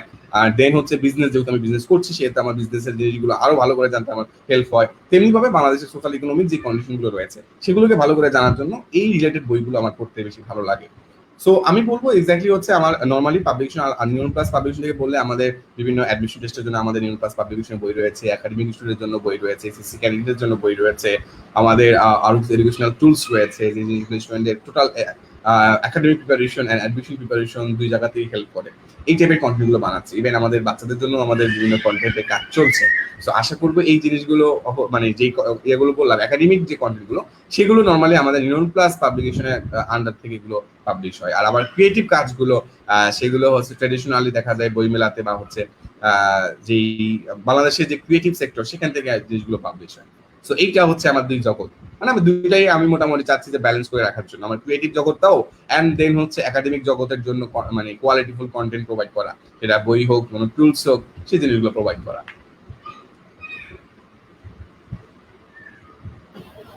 ওকে ভাইয়া, তারপরে আপনার কাছে জানতে চাই যে এই পর্যন্ত এই পর্যায়ে আসলেন, তো এই পর্যন্ত যে মানে নিজেকে কিভাবে সফল মনে করতেছেন যে আপনি আজকের এই পর্যায়ে আছেন, তো যদি আমাদের বলতেন। এখন সফলতার সংজ্ঞা আমি প্রথমেই বলেছি এটা আপেক্ষিক একটা বিষয়। এখানে আমার সফলতার সংজ্ঞাটা আমি কখনো কেউ হচ্ছে সেটা আর্থিক ভাবে, অর্থনৈতিক ভাবে বা হচ্ছে জনপ্রিয়তা দিয়ে অথবা হচ্ছে কি বলে যে মানুষ কতটুকু ভালোবাসতেছে সেটার উপরে বেসিস করে আমি এইভাবে জিনিসটাকে এভাবে দেখি না। আমি দেখি যে আমি একটা কাজ করতে ভালোবাসতেছি, আমার কাজটা আমার কাছে ভালো লাগতেছে, আমি কাজটা করে যাচ্ছি, আমি বোর ফিল হচ্ছি না। সো এটাই আমার জন্য সফলতা, যে আমি এখানে এই কাজটা করার মাধ্যমে মানুষের লাইফে কন্ট্রিবিউট করতে পারতেছি, মানুষকে হেল্প করতে পারতেছি। দ্যাটস ওয়াই আমার কাছে ভালো লাগা কাজ করছে। এই যে ভালো লাগতেছে, এই যে প্রেজেন্টে বর্তমানে আমি কাজটা করে মজা পাচ্ছি, কাজটা করে আমার ভালো লাগছে, কাজটা করার কারণে মানুষ বেনিফিটেড হচ্ছে, কাজটা করার কারণে অনেকের কর্মসংস্থান হচ্ছে, এই যে ভালো লাগাটা বর্তমানে আমার ভালো লাগাটা, এইটা আমার কাছে সাকসেস মনে হয়। সো এইটা যদি সাকসেস থাকবে তাহলে প্রত্যেকটা মানুষই কিন্তু তার নিজের জায়গা থেকে সবসময় সাকসেসফুল। আমরা তখনই সাকসেসফুলের আর আনসাকসেসফুলের একটা দোলাচলের মধ্যে চলে যায় যখন আমরা নিজেদের সাথে অন্যদের কম্পেয়ার করি, অন্যরা কতটুকু আগালো, অন্যরা কতটুকু ভালো করলো, কি করলো না করলো। এই যে কম্পিটিশনের ভাবটা, এই কম্পিটিশনের ভাবটাই আমাদের ভিতরে ডিস্যাটিসফ্যাকশন নিয়ে আসে, তখন সেটা আমাদেরকে আর্থিক প্রশান্তি দেয় না। আমরা যদি খুব মানে হাই এফিসিয়েন্সিটাকে আমরা ডেভেলপ করতে চাই তাহলে এই কম্পিটিশনের যে ভিসিয়াস সাইকেলটা রয়েছে এটার মধ্যে আমার মনে হয় না এই ট্র্যাপে পড়ে যাওয়া উচিত হবে। আমরা যখন হচ্ছে নিজেদের সর্বোচ্চটুকু দিয়ে নিজেদের সেলফ স্যাটিসফ্যাকশন জায়গাটা থেকে যদি আমরা কাজ করে যাই, সেটাকেই যদি আমরা আমাদের সফলতা হিসেবে ধরে নেই যে আমি আজকের দিনটা পার করেছি, আজকের দিনটা আমি ম্যাক্সিমাম আমার টাইমটাকে ইউটিলাইজ করেছি, ম্যাক্সিমাম আমার পক্ষে যতটুকু সম্ভব মানুষের লাইফে আজকের দিনের জন্য কন্ট্রিবিউট করা আমি ততটুকু দেওয়ার ট্রাই করেছি, এন্ড এটা আমার আজকের দিনের জন্য সাকসেস। তো ছোট ছোট মাইক্রো সাকসেস গুলো মিলেই কিন্তু আমাদের ম্যাক্রো সাকসেস গুলো আসে। কিন্তু সাকসেসকে আমরা টাকা দিয়ে যদি মাপি হতাশ হবো, কারণ পৃথিবীতে কোথাও না কোথাও কেউ না কেউ আমার চেয়ে বেশি ইনকাম করে, কেউ না কেউ আমার চেয়ে বেশি জনপ্রিয়, কেউ না কেউ আমার চেয়ে বেশি পরিমাণ সমাজে ইম্প্যাক্ট ফেলেছে, কেউ না কেউ আমার চেয়ে দেখা যায় যে কোনো না কোনো দিক থেকে পাওয়ারফুল। সো এই জন্য যদি আমি সাকসেসের রেপুটেশন গুলাকে কোনো কিছু আলোকে রেফারেন্স আলোকে যদি আমি কম্পেয়ার করি তাহলে কিন্তু হতাশ হইতে হয়। সো সেখান থেকে ডিপ্রেশন চলে আসে। সো ইয়ং এন্টারপ্রেনারদের জন্য আমার একটা পরামর্শ হলো যে আপনি যদি হচ্ছে এক্স্যাক্টলি কোনো কিছু রেফারেন্সে নিজে সাকসেসটাকে মেজার করার ট্রাই করেন, আপনি অল টাইম হতাশ হবেন। কেন হতাশ হবেন? কারণ আপনি দেখবেন আপনার হচ্ছে কেউ না কেউ কোনো ধাপ আগানো আছে, ওইটা আপনাকে বলবে তাহলে তো আমার মনে আমি তো ভালো কিছু করতে পারছি না, আমাকে দিয়ে হয়তো হবে না। কিন্তু আপনি যদি জাস্ট আপনার বর্তমান আজকে যে সময়টা বা প্রেজেন্টে বর্তমানে যে সময়টা এটাকে যদি আপনি ম্যাক্সিমাম ইউটিলাইজ করেন এবং এটাকে নিয়ে যদি আপনি হ্যাপি থাকতে পারেন, দ্যাটস ইউর সাকসেস। আর আমি সাকসেসটাকে মূলত এভাবে দেখি, কারণ এই কম্পিটিশনের জিনিসটা, হ্যাঁ কম্পিটিটিভ, এখন মার্কেট কম্পিটিটিভ, আমরা অবশ্যই খেয়াল রাখবো যে মার্কেটে টিকে থাকার জন্য হচ্ছে কম্পিটিশনটা আমরা প্রবেশ করবো, বাট ওইটাকে আমাদের কোনো কিছু হ্যাপিনেসের জন্য ওইটাকে আমাদের কোনো প্যারামিটার হিসেবে নেওয়া যাবে না। এটা একটা আমাদের সিস্টেম, সিস্টেম আমাদের সিস্টেমটাতে আমাদের সাস্টেইন করার জন্য, আমাদের সার্ভাইভ করার জন্য আমাদের এই কম্পিটিশনের পুরো মেকানিজমটা বুঝতে হবে, কিভাবে জিনিসটা কাজ করে, কিভাবে আমরা আরেকটা প্রতিষ্ঠানের চেয়েও ভালোভাবে হচ্ছে আমরা সার্ভিস প্রোভাইড করতে পারবো। সবই হচ্ছে কিন্তু সোসাইটিতে কে কত ভালো কন্ট্রিবিউশন করছে, মানে ভালোর প্রতিযোগিতা করতে কিন্তু কোনো খারাপ মানে দোষের কিছু না, আমরা ভালো কিছু করার জন্য প্রতিযোগিতা করতেই পারি। কেউ হচ্ছে কোনো একটা সার্ভিস দিয়ে অনেক মানুষের লাইফে মানে পজিটিভ ইম্প্যাক্ট আনছে, আমিও ট্রাই করবো যে আমাদের সার্ভিস দিয়ে অনেক মানুষের লাইফে আমরা ভ্যালু অ্যাড করার জন্য। সো এটা ভালো কাজের প্রতিযোগিতা, এটা বেটার। কিন্তু সে বেশি করে ফেললো, আমি কম করে ফেললাম, আমি বেশি করে ফেললাম, সে কম করে ফেললো, এই কম্পিটিশনটা করতে গিয়ে আলটিমেটলি কিন্তু হচ্ছে ডিসস্যাটিসফ্যাকশনটা এটা ক্রিয়েট হয়। সো আই থিঙ্ক এইটাকে মেজারমেন্টটা ওই রেফারেন্স ফ্রেমের আলোকে করা উচিত না, এটাকে রিলেটিভ রাখা উচিত। যে মানুষ যে কাজ করে সে কাজ করে যদি সে পার্সোনালি হ্যাপি থাকে, দ্যাট ইজ হিজ সাকসেস। আমি এভাবে সাকসেসকে ডিফাইন করি নরমালি।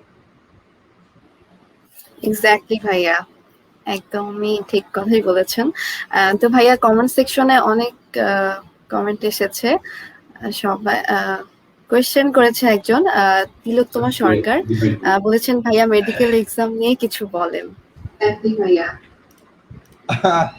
আচ্ছা, মেডিকেল এক্সাম নিয়ে তো মেডিকেল এক্সাম নিয়ে বললে এক্সাক্ট সময় তোমার নেই। এই সময়টা সবচেয়ে বেশি পরিমাণ যে জিনিসটা প্রয়োজন সেটা হচ্ছে তুমি যাই পড়ে আসছো না কেন, তোমার এই সময়টাতে তোমার যে জিনিসটা মাথায় রাখতে হবে, তোমার মেন্টাল প্রিপারেশনটা একটু ঠিক রাখতে হবে। মেন্টাল প্রিপারেশন মানে তুমি প্রিপারেশনটাকে আমরা দুই ভাগ করতে পারি, একটা হচ্ছে স্টাডি প্রিপারেশন, একটা মেন্টাল প্রিপারেশন।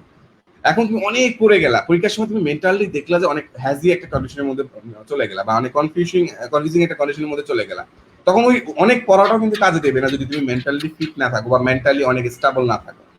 সো এখনকার সময়ে যে 2 তারিখে যদি পরীক্ষা হয়ে থাকে, তোমার এখনকার সময়ে তোমার যেটা করতে হবে, তুমি মেন্টালি কিভাবে তুমি হেলদি থাকতে পারো, তুমি আগামী যে কয়েকদিন সময় আছে এই সময় কিভাবে তুমি সুস্থ থাকতে পারো, আগামী যে কয়েকদিন আছে এই কয়েকদিন তুমি কিভাবে তোমার ঘুমটাকে এনশিওর করতে পারো, আগামী যে কয়েকদিন আছে এই কয়েকদিনে তুমি কিভাবে হচ্ছে তোমার টক্সিক ফ্রেন্ডগুলোর এই খোঁচা মারা কথাবার্তাগুলোতে তুমি বেঁচে থাকতে পারো, এই জিনিসগুলো তোমাকে এনশিওর করতে হবে। আর পড়াশোনা কি করতে হবে, এইটা তোমরা মনে হয় 2 বছর প্রায় 3 বছর ধরে তোমরা পড়েছো।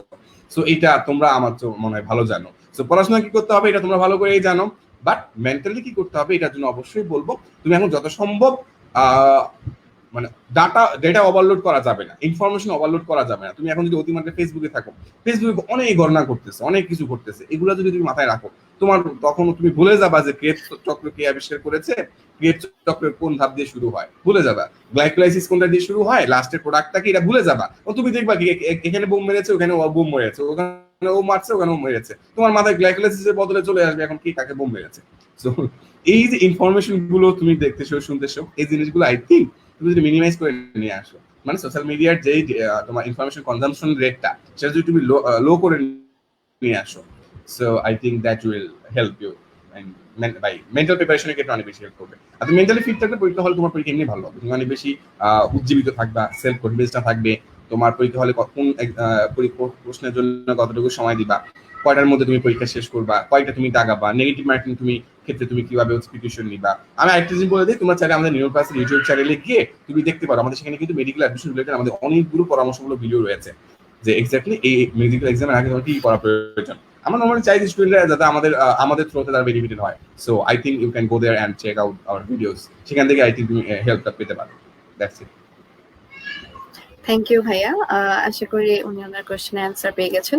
ভাইয়া আর আরেকটি কোয়েশ্চেন আছে, কোয়েশ্চেন করেছে এমডি কাশফিন, লিখছে ভাইয়া for a new player in the market what would be the strategies or to design an effective revenue stream for edutech startups in Bangladesh? হ্যাঁ, গুড কোয়েশ্চেন। এটার মধ্যে দিয়ে কিন্তু আমার যেতে হয়েছিল এক্স্যাক্টলি যখন কোভিড সিচুয়েশনটা শুরু হয়, তখন কিন্তু আমরা এক্স্যাক্টলি আমার এডুটেক ইন্ডাস্ট্রি নিয়ে অনেক ভালো লেভেলে পড়াশোনা করতে হয়েছে। আমি অনেক পড়াশোনা করেছি, বিশেষ করে আমি যদি বলি হার্ডওয়ার্ড বিজনেস রিভিউ সিরিজে 20 মিনিট ম্যানেজার একটা সিরিজ রয়েছে, একটা বই রয়েছে, সেখানে 10টা বই আছে স্পেসিফিক ভাবে। আমি যদি একটু দেখাই এই যে বইগুলো, একটা ফিনান্স বেসিক, একটা হচ্ছে ম্যানেজিং আরেকটা হচ্ছে গিভিং এফেক্টিভ ফিডব্যাক, স্টার্টিং এ বিজনেস, এগুলো কিন্তু হার্ডওয়ার্ড বিজনেস রিভিউ। তো এই জিনিসগুলো আমার সবগুলো পড়ে ফেলতে হয়েছে, এগুলো আমি পড়ে ফেলেছি। পড়ে ফেলার পরে আমার একটা জিনিস মনে হলো নাও যে এক্স্যাক্টলি নাও আই নো যে হাউ মানে একটা বিজনেস কিভাবে অপারেট হয়, একটা বিজনেসে কোন কোন কম্পোনেন্ট গুলো থাকে, ফাংশনিং কম্পোনেন্ট কোনগুলো, কোন কম্পোনেন্ট গুলো ঠিক মতো কানেক্ট করলে, মানে ডট গুলো কিভাবে কানেক্ট করলে ম্যাক্সিমাম হচ্ছে কারেন্ট ফ্লো হয়। কারেন্ট ফ্লো মানে আইডিয়া ফ্লো হয়, আইডিয়া যখন ফ্লো হবে সেখানে আইডিয়া এক্সিকিউশনটা চলে আসবে। তো এই জিনিসগুলো নিয়ে আমি অনেক পড়াশোনা করি। সো এক্স্যাক্টলি এডুটেক ইন্ডাস্ট্রিটা বাংলাদেশে যে অনেক বেশি ফ্লারিশ করেছে এখন পর্যন্ত এমনটা না। এখানে হচ্ছে বিগ প্লেয়াররা আছে, এখানে বিগ প্লেয়ার থাকার একটাই সুবিধা হচ্ছে কি, এখানে কিন্তু মার্কেটের যে সাইজটা এটা কিন্তু মাশাআল্লাহ অনেক বড়। আমরা যদি ইন্ডিয়ার বাইজুস দেখি, বাইজুস থেকে শুরু করে ইন্টারন্যাশনাল মার্কেটের আমরা বড় বড় যারা হচ্ছে এখানে ডমিনেটররা আছে, এবং সেখানে কিছু কিছু রয়েছে স্পন্সরশিপ বেসড বা ডোনেশন বেসড এডুটেক কোম্পানি, আবার রয়েছে ডাইরেক্ট হচ্ছে B2B edtech company, B2C edtech company, এরকম অনেকগুলো মডেল কিন্তু হয়ে থাকে। এটা ডিপেন্ড করবে যে বা যেই কয়েকজন মিলে এডুটেক কোম্পানিটা ইনিশিয়েট করেছে তারা আসলে কোন প্যাটার্নটা ফলো করবে বা কোন মডেলটা ফলো করবে। লাইক খান একাডেমি কিন্তু এখনো এত কোয়ালিটিফুল কন্টেন্ট তারা বানায়, এত বছর ধরে বানাচ্ছে, তারা কিন্তু হচ্ছে জনগণের কাছ থেকে সরাসরি কোনো কিছু পেমেন্ট নেই। তারা বলছে যে আপনাদের যদি আমাদের মানে কন্টেন্ট গুলো ভালো লাগে আপনারা আমাদের ডোনেট করতে পারেন। ইভেন ইলন মাস্কও কিন্তু তাদেরকে ডোনেট করেছে। ডোনেশন করার জন্য ভালো ভালো কাজ যদি কেউ করে দেয় তখন কিন্তু ডোনেশনের কোনো অভাব হয় না।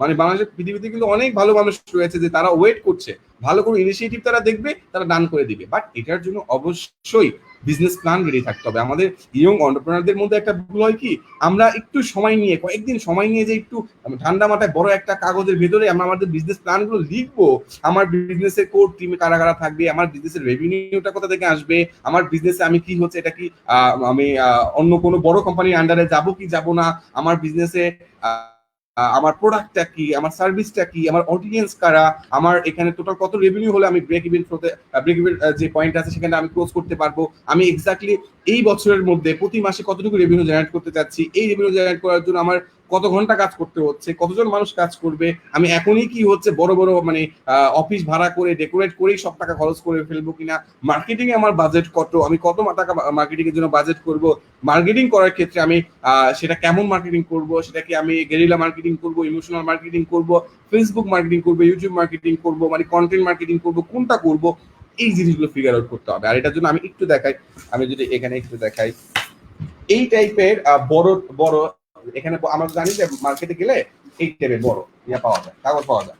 এইরকম একটা যদি কেউ কাগজ নেয়, যে আমি একদম ক্যামেরা হয়ে গেছে, এত বড় একটা কাগজ, এইরকম একটা কাগজে যদি একজন ইয়ং এন্টারপ্রেনার নেয়, নিয়ে যদি সে তার বিজনেস নিয়ে তার যে আইডিয়া গুলো সেগুলো একটা লিখে রাখে, এরকম 5টা কাগজ নিল, প্রথম কাগজে সে বেসিক্যালি তার মাথায় যত আইডিয়া আসছে ওই এডুটেক কোম্পানি রিলেটেড সেগুলো সব সে লিখে রাখবে।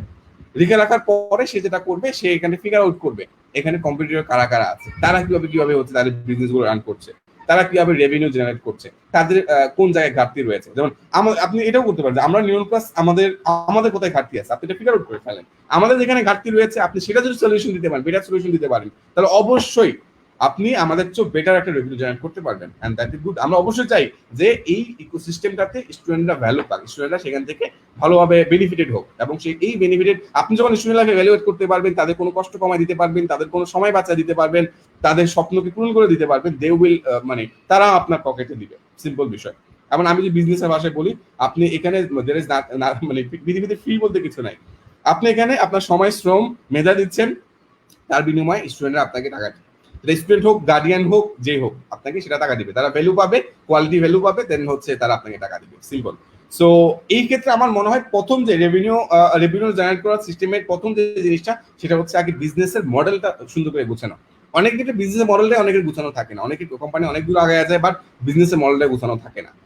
সেখানে ঠিক করা হয় না যে এক্স্যাক্টলি আমার রুম ডেকোরেশনের জন্য আমার কত খরচ হবে, আমার ওয়েবসাইটের জন্য কত খরচ হবে, আমার অ্যাপ ডেভেলপমেন্টের জন্য কত খরচ হবে, আমার টেক টিমের জন্য কত খরচ হবে, আমার অফলাইন ক্যাম্পেইনের জন্য কত খরচ হবে।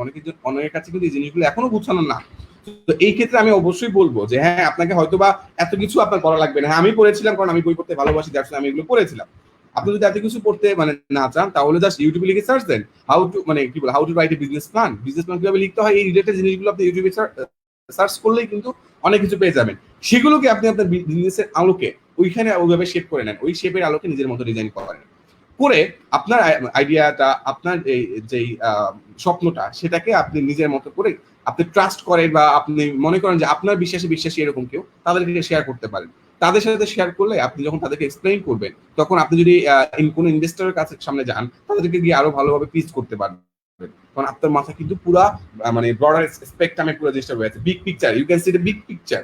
আমরা কিন্তু যখন বড় পিকচার দেখতে পারি, উপর থেকে দেখতে পারি, তখন কিন্তু আমাদের পক্ষে ছোট ছোট জিনিসগুলোকে প্রতি আমাদের নজর দেওয়াটা অনেক সহজ হয়ে যায়। আমরা যখন শুধুমাত্র জুম ইন করেই থাকবো, আমরা যদি জুম আউট না করি কোনো একটা বিষয়, আমরা জুম আউট করলে অনেক বড় দেখতে পাই যে আজ থেকে 5 বছর পরে আমার কোম্পানি কোথায় যেতে পারে, আজ থেকে 1 বছর পরে আমার কোম্পানির কত টাকা ইনকাম হতে পারে, আজ থেকে 6 মাস পরে আমার কোম্পানিতে কতজন এমপ্লয়ি থাকতে পারে, আজ থেকে 1 মাস পরে আমি কতজন কাস্টমার আমি অ্যাকুইজিশন করবো। এই জিনিসগুলো কিন্তু হচ্ছে ফিগার আউট করার বিষয়, এগুলো ফিগার আউট করতে হবে। সো এই ক্ষেত্রে আমি বলবো বিজনেস প্ল্যানটা অনেক বেশি ইম্পর্টেন্ট। বিজনেস প্ল্যানটা যখন হচ্ছে আপনি ফিগার আউট করে ফেলতে পারবেন, তখন আপনার পক্ষে এই রেভিনিউ জেনারেশনের কিছু কিছু রাস্তা, ইউনিক রাস্তা বের হয়ে যাবে। এখন এবার আমি যদি আমাদের রেভিনিউ জেনারেশনের রাস্তাটা বলি, so exactly we sell courses, আমরা কোর্স সেল করি, সেখানে কোর্সের মাধ্যমে স্টুডেন্টরা আমাদেরকে পে করে। Then we pay the instructors, আমরা ইনস্ট্রাক্টরদের পে করি। Then we sell ebook subscription, আমরা ইবুকের সাবস্ক্রিপশন সেল করি। দেন ইবুকের রাইটারদের আমরা পে করি।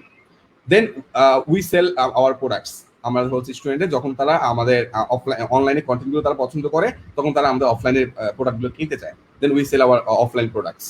দেন আমরা কি করি, দেন হচ্ছে আমরা ট্রাই করি ওই রিলেটেড আর এডুকেশনাল কোন প্রোডাক্টটা বানানো যায়, তখন আমরা সেটা আমাদের ওয়েবসাইটে আমরা হচ্ছে প্রেজেন্ট করি, শো করি, দেখেন তারা সেখান থেকে কিনতে পারে। সো এরপরে এই যে মাধ্যমগুলো, তখন আমরা ফিগার আউট করা ট্রাই করি যে মার্কেটে এখন হচ্ছে কোন জিনিসটা ডিমান্ড রয়েছে, মানুষ কোন জিনিসটা পছন্দ করবে, এবং সেটা করার জন্য আমার পর্যাপ্ত লোকবল, পর্যাপ্ত সামর্থ্য, পর্যাপ্ত যোগ্যতা আমার রয়েছে কিনা, সবকিছু যদি আমার ম্যাচ হয়, তখন হচ্ছে উই লঞ্চ এ প্রোডাক্ট। দেন হচ্ছে আমরা আগে মার্কেটে একটু অ্যানালাইসিস করি, মার্কেটে কার কার এরকম প্রোডাক্ট রয়েছে, তারা কেমন করছে, তাদের রেভিনিউ কেমন জেনারেট করছে।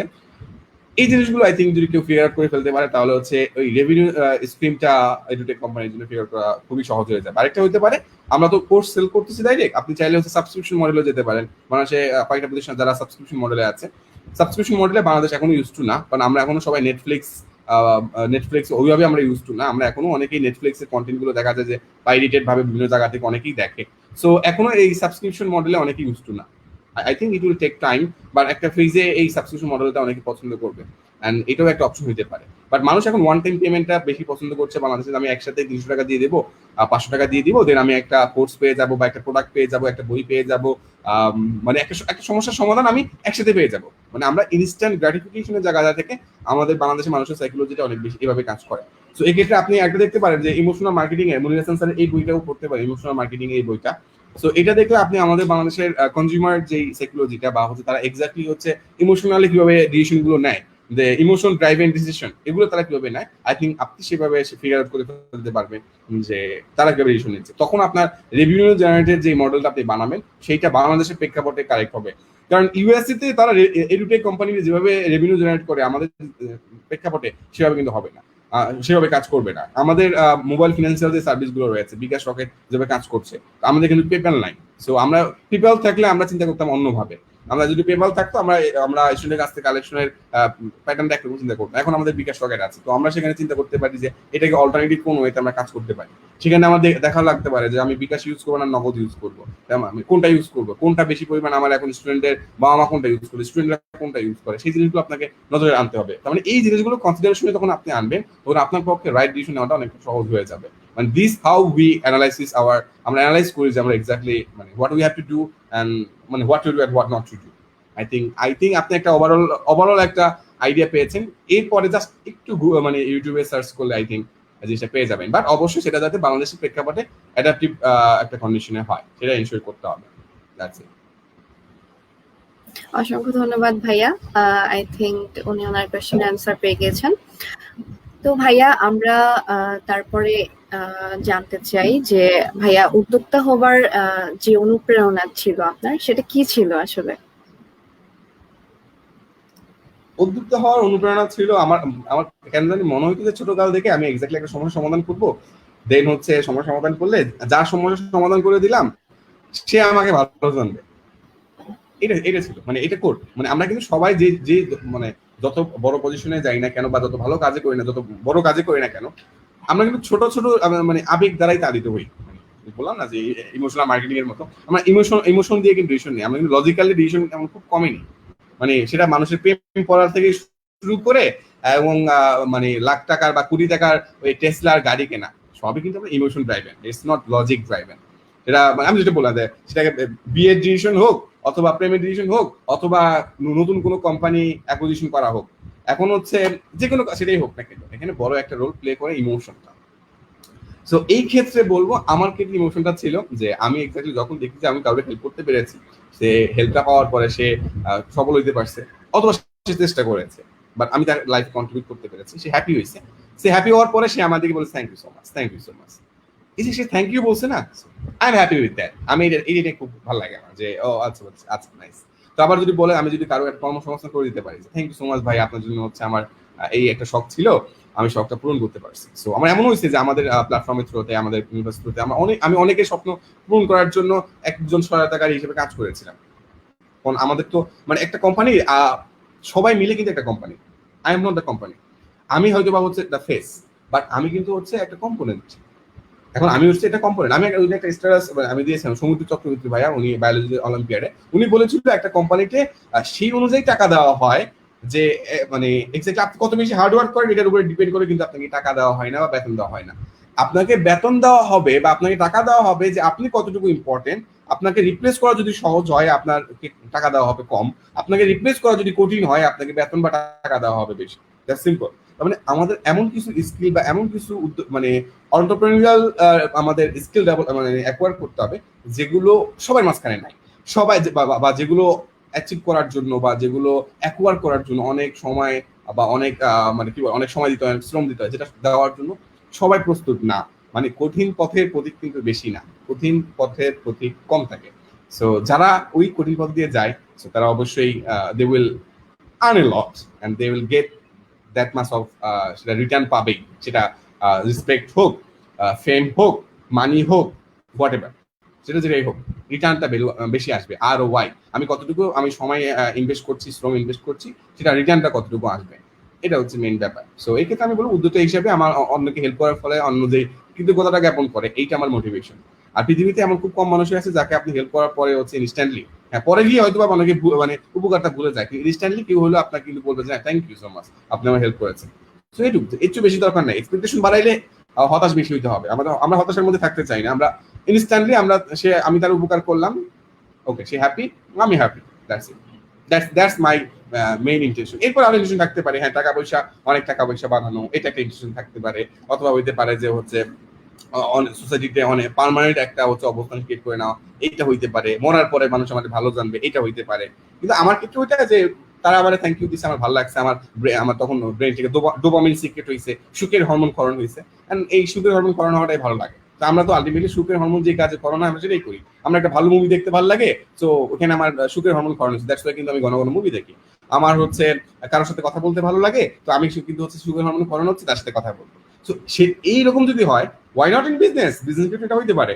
আমার যে কাজটা আমার করে ভালো লাগতেছে সেটা যদি আমার ডোপামিন সিক্রেট করে, সেটা কিন্তু একসময় অ্যাডিকশনের মতো হয়ে যায়। তখন মানুষের উপকার না করে থাকা যায় না বা উপকার না করে পারা যায় না।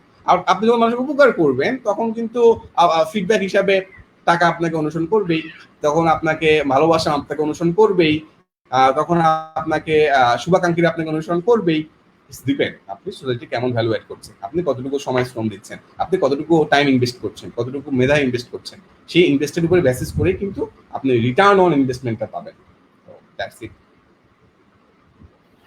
অসাধারণ ভাইয়া। অনেকেই কমেন্ট সেকশনেও লিখছেন, অনেক কিছুই শিখতে পারছেন, অনেক হেল্প করছেন সবার। সো ওকে ভাইয়া, আমরা নেক্সট কোয়েশ্চেনে যেতে চাই। ভাইয়া আপনার চ্যালেঞ্জিং যে সময়গুলো, সো এগুলো কিভাবে ওভারকাম করেন? চ্যালেঞ্জিং সময় আমরা কিন্তু হচ্ছে কি, আমাদের বই, আমাদের পরীক্ষা সিস্টেম বাংলাদেশে আমাদের দেয় কি, আগে আমাদের সমাধান শিখাই দেয় বইতে। এই যে অঙ্কের সমাধান এইটা, পরীক্ষা এরকম একটা প্রশ্ন আসে, তখন ওই আগে করা সমাধানটাই আমার পরীক্ষা হলে লিখতে হয়। কিন্তু রিয়েল লাইফ এটা না। Real life is dam different. Real লাইফে যে সমস্যাটা আসবে আমার জীবনে বা নতুন করে উদ্যোক্তা জীবনে, একদম নতুন, তার জন্য নতুন, এই নতুন সমস্যাটা সে আগে কখনো দেখে নাই। মানে এই অঙ্ক সে আগে কখনো সমাধান করে নাই, এই অঙ্ক সে প্র্যাকটিসও করে নাই। মানে এই যে প্র্যাকটিস করে নাই বা যে সমস্যাটা সে কখনো দেখে নাই, কিভাবে সলভ করবে সে আগেই জানে না, কিছুই জানে না, অভিজ্ঞতা নাই। সেই অবস্থায় একটা মানুষ যখন একটা সমস্যায় পড়ে, এরপরে যখন সে মানে আস্তে আস্তে আস্তে আস্তে সেটাকে সলভ করার ট্রাই করে, তখন যখন সে জিনিসটা সলভ করে ফেলে, তার দুইটা জিনিস হয়, কনফিডেন্সটা অনেক বেড়ে যায় এবং ওই যে নতুন সমস্যা সমাধান করার একটা প্র্যাকটিস হয়ে যায়। পরবর্তীতে যত সমস্যা আসুক না কেন সে এটাকে সলভ করার জন্য ঝাঁপায়া পড়তে পারে। সো দ্যাটস ওয়াই বলা হয় যারা এন্টারপ্রেনার তারা কিন্তু প্রচুর রিস্ক টেকার, তারা রিস্ক নিতে পছন্দ করে।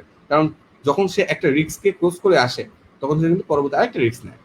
রিস্ক নেওয়ার ফলেই কিন্তু মানে আমি যত বেশি রিস্ক নিব, মানে ঝুঁকি যত বেশি, তারপরে হচ্ছে সম্ভাবনা তত বেশি বেড়ে যায়। সো এটাই তো নর্মাল নিয়ম। তো আমার ক্ষেত্রে আমি যেটা করি, আমি যদি কোনো বড় সমস্যায় পড়ি, হ্যাঁ স্বাভাবিক বিষয়, উদ্যোক্তা হলে এটা করতে হয়। আপনার পেছনে মানুষ লাগবে, আপনাকে গালিগালাজ করবে, আপনাকে বদনাম করবে। আমাকে বলে তো যে কেন মেডিকেলের প্রফেশনে হচ্ছে মেডিকেলে ঠিক মতো পড়াশোনা করলে দিতে হয়, মেডিকেলে ক্যারিয়ার করলে দিতে হয়, এত কিছু করার কি দরকার? এত কিছু তো দরকার নাই। বলবেই, ওরা তো বলবে, ওরা তো বলার জন্যই আছে, কারণ দে ওয়ান, তারা ওই মানে গণহারে একটা রাস্তায় পছন্দ করছে, যে রাস্তায় প্রতীক বেশি সেই রাস্তায় তারা পছন্দ করবে, যে রাস্তায় প্রতীক কম সেই রাস্তায় তারা পছন্দ করবে না, কারণ সেটা ইনসিকিউরিটি হয়। ওই রাস্তায় আপনি গেলে মানে আপনার মারা যাওয়ার সম্ভাবনা থাকে, অথবা আপনি এমন এমন জায়গায় গিয়ে উঠবেন যেটাই তারা ওই গণহারে সবাই যেখানে যে রাস্তা দিয়ে যাচ্ছে ওই রাস্তা দিয়ে যাওয়া পসিবল না।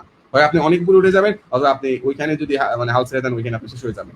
সো দিস টু থিং, মানে এইটা হচ্ছে ডিফারেন্সের বিষয়, যে আমরা এক্স্যাক্টলি আমাদের জন্য যখন আমাদের কেউ একটা এন্টারপ্রেনার হিসেবে যাত্রা শুরু করবে, তারপরে ফিনান্সিয়াল ক্রাইসিস আসবে, যেটা হয়, আমারও এমন অনেক ফিনান্সিয়াল ক্রাইসিস আসছিল, এমন সময় আসছিল যে আমার পকেট একদম ফাঁকা হয়ে গেছিল আমার। তখন ইভেন এমনও হয়েছিল যে আমি এক্স্যাক্টলি যে মানে কি বলে, যে আমি যে বাসায় থাকি, বাসার ভাড়া পে করবো, আমার এই ভাড়া ছিল না। আমি যে মানে মিল দিব বা খাবারের যে মিল দিব বা খাবার খাবো, সেটার জন্য আমার টাকা ছিল না। এমনও কন্ডিশন আসছিল যে আমার হয় টাকাটা কোনো জায়গায় ইনভেস্ট করা ছিল, অথবা কোনো জায়গায় ইনভলভ করা ছিল, আমার হাতে কোনো টাকা পয়সা ছিল না।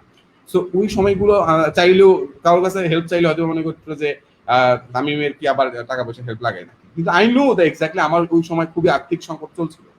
সো অ্যাজ এ এন্টারপ্রেনার হিসেবে এই সমস্যাগুলোর মধ্যে দিয়ে সবাইকে কম বেশি যেতে হয়, আমাকে যেতে হয়েছিল।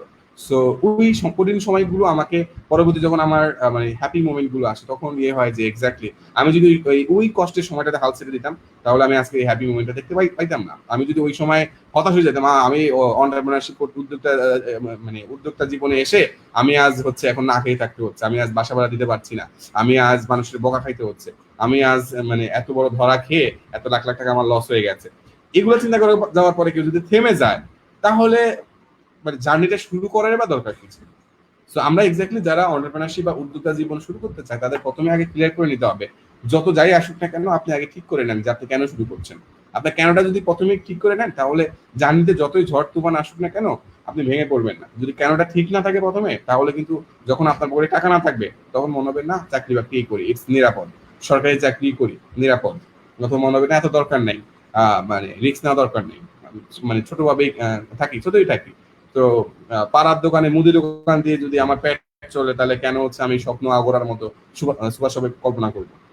এইরকম যদি চিন্তা ভাবনা থাকে, আই থিঙ্ক এন্টারপ্রেনারশিপের ক্ষেত্রে আপনাকে আপনার রিস্ক টেকিং মেন্টালিটি থাকতে হবে।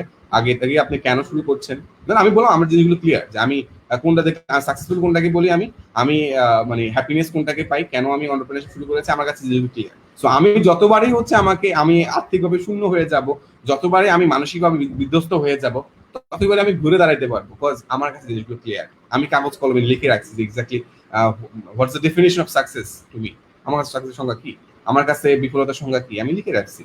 আমি টানা পরিশ্রম করব, অনেক বেশি পরিশ্রম করার পরে যদি আমার বিফলতা আসে, মানে এইটা হচ্ছে আমার ওই ফেসটা, মানে ওই যেই দুইটা পাহাড়ের মাঝখানে যে হচ্ছে গ্যাপটা, ওই গ্যাপটাই চলছে। তার মানে আমি যখন ধপাস করে নিচে পড়ে গেলাম, এরপরে যখন আবার কষ্ট কষ্ট কষ্ট করে উঠলাম, তখন আবার যখন হচ্ছে আরেকটা ফেজ আসবে, তখন কিন্তু আরো বড় পাহাড়ে ওঠার জন্য আমরা রেডি হই। সো যে যত বড় সমস্যা মানে অতিক্রম করে আসে, তার আরো বড় সমস্যা সমাধান করার দক্ষতা তৈরি হয়ে যায়।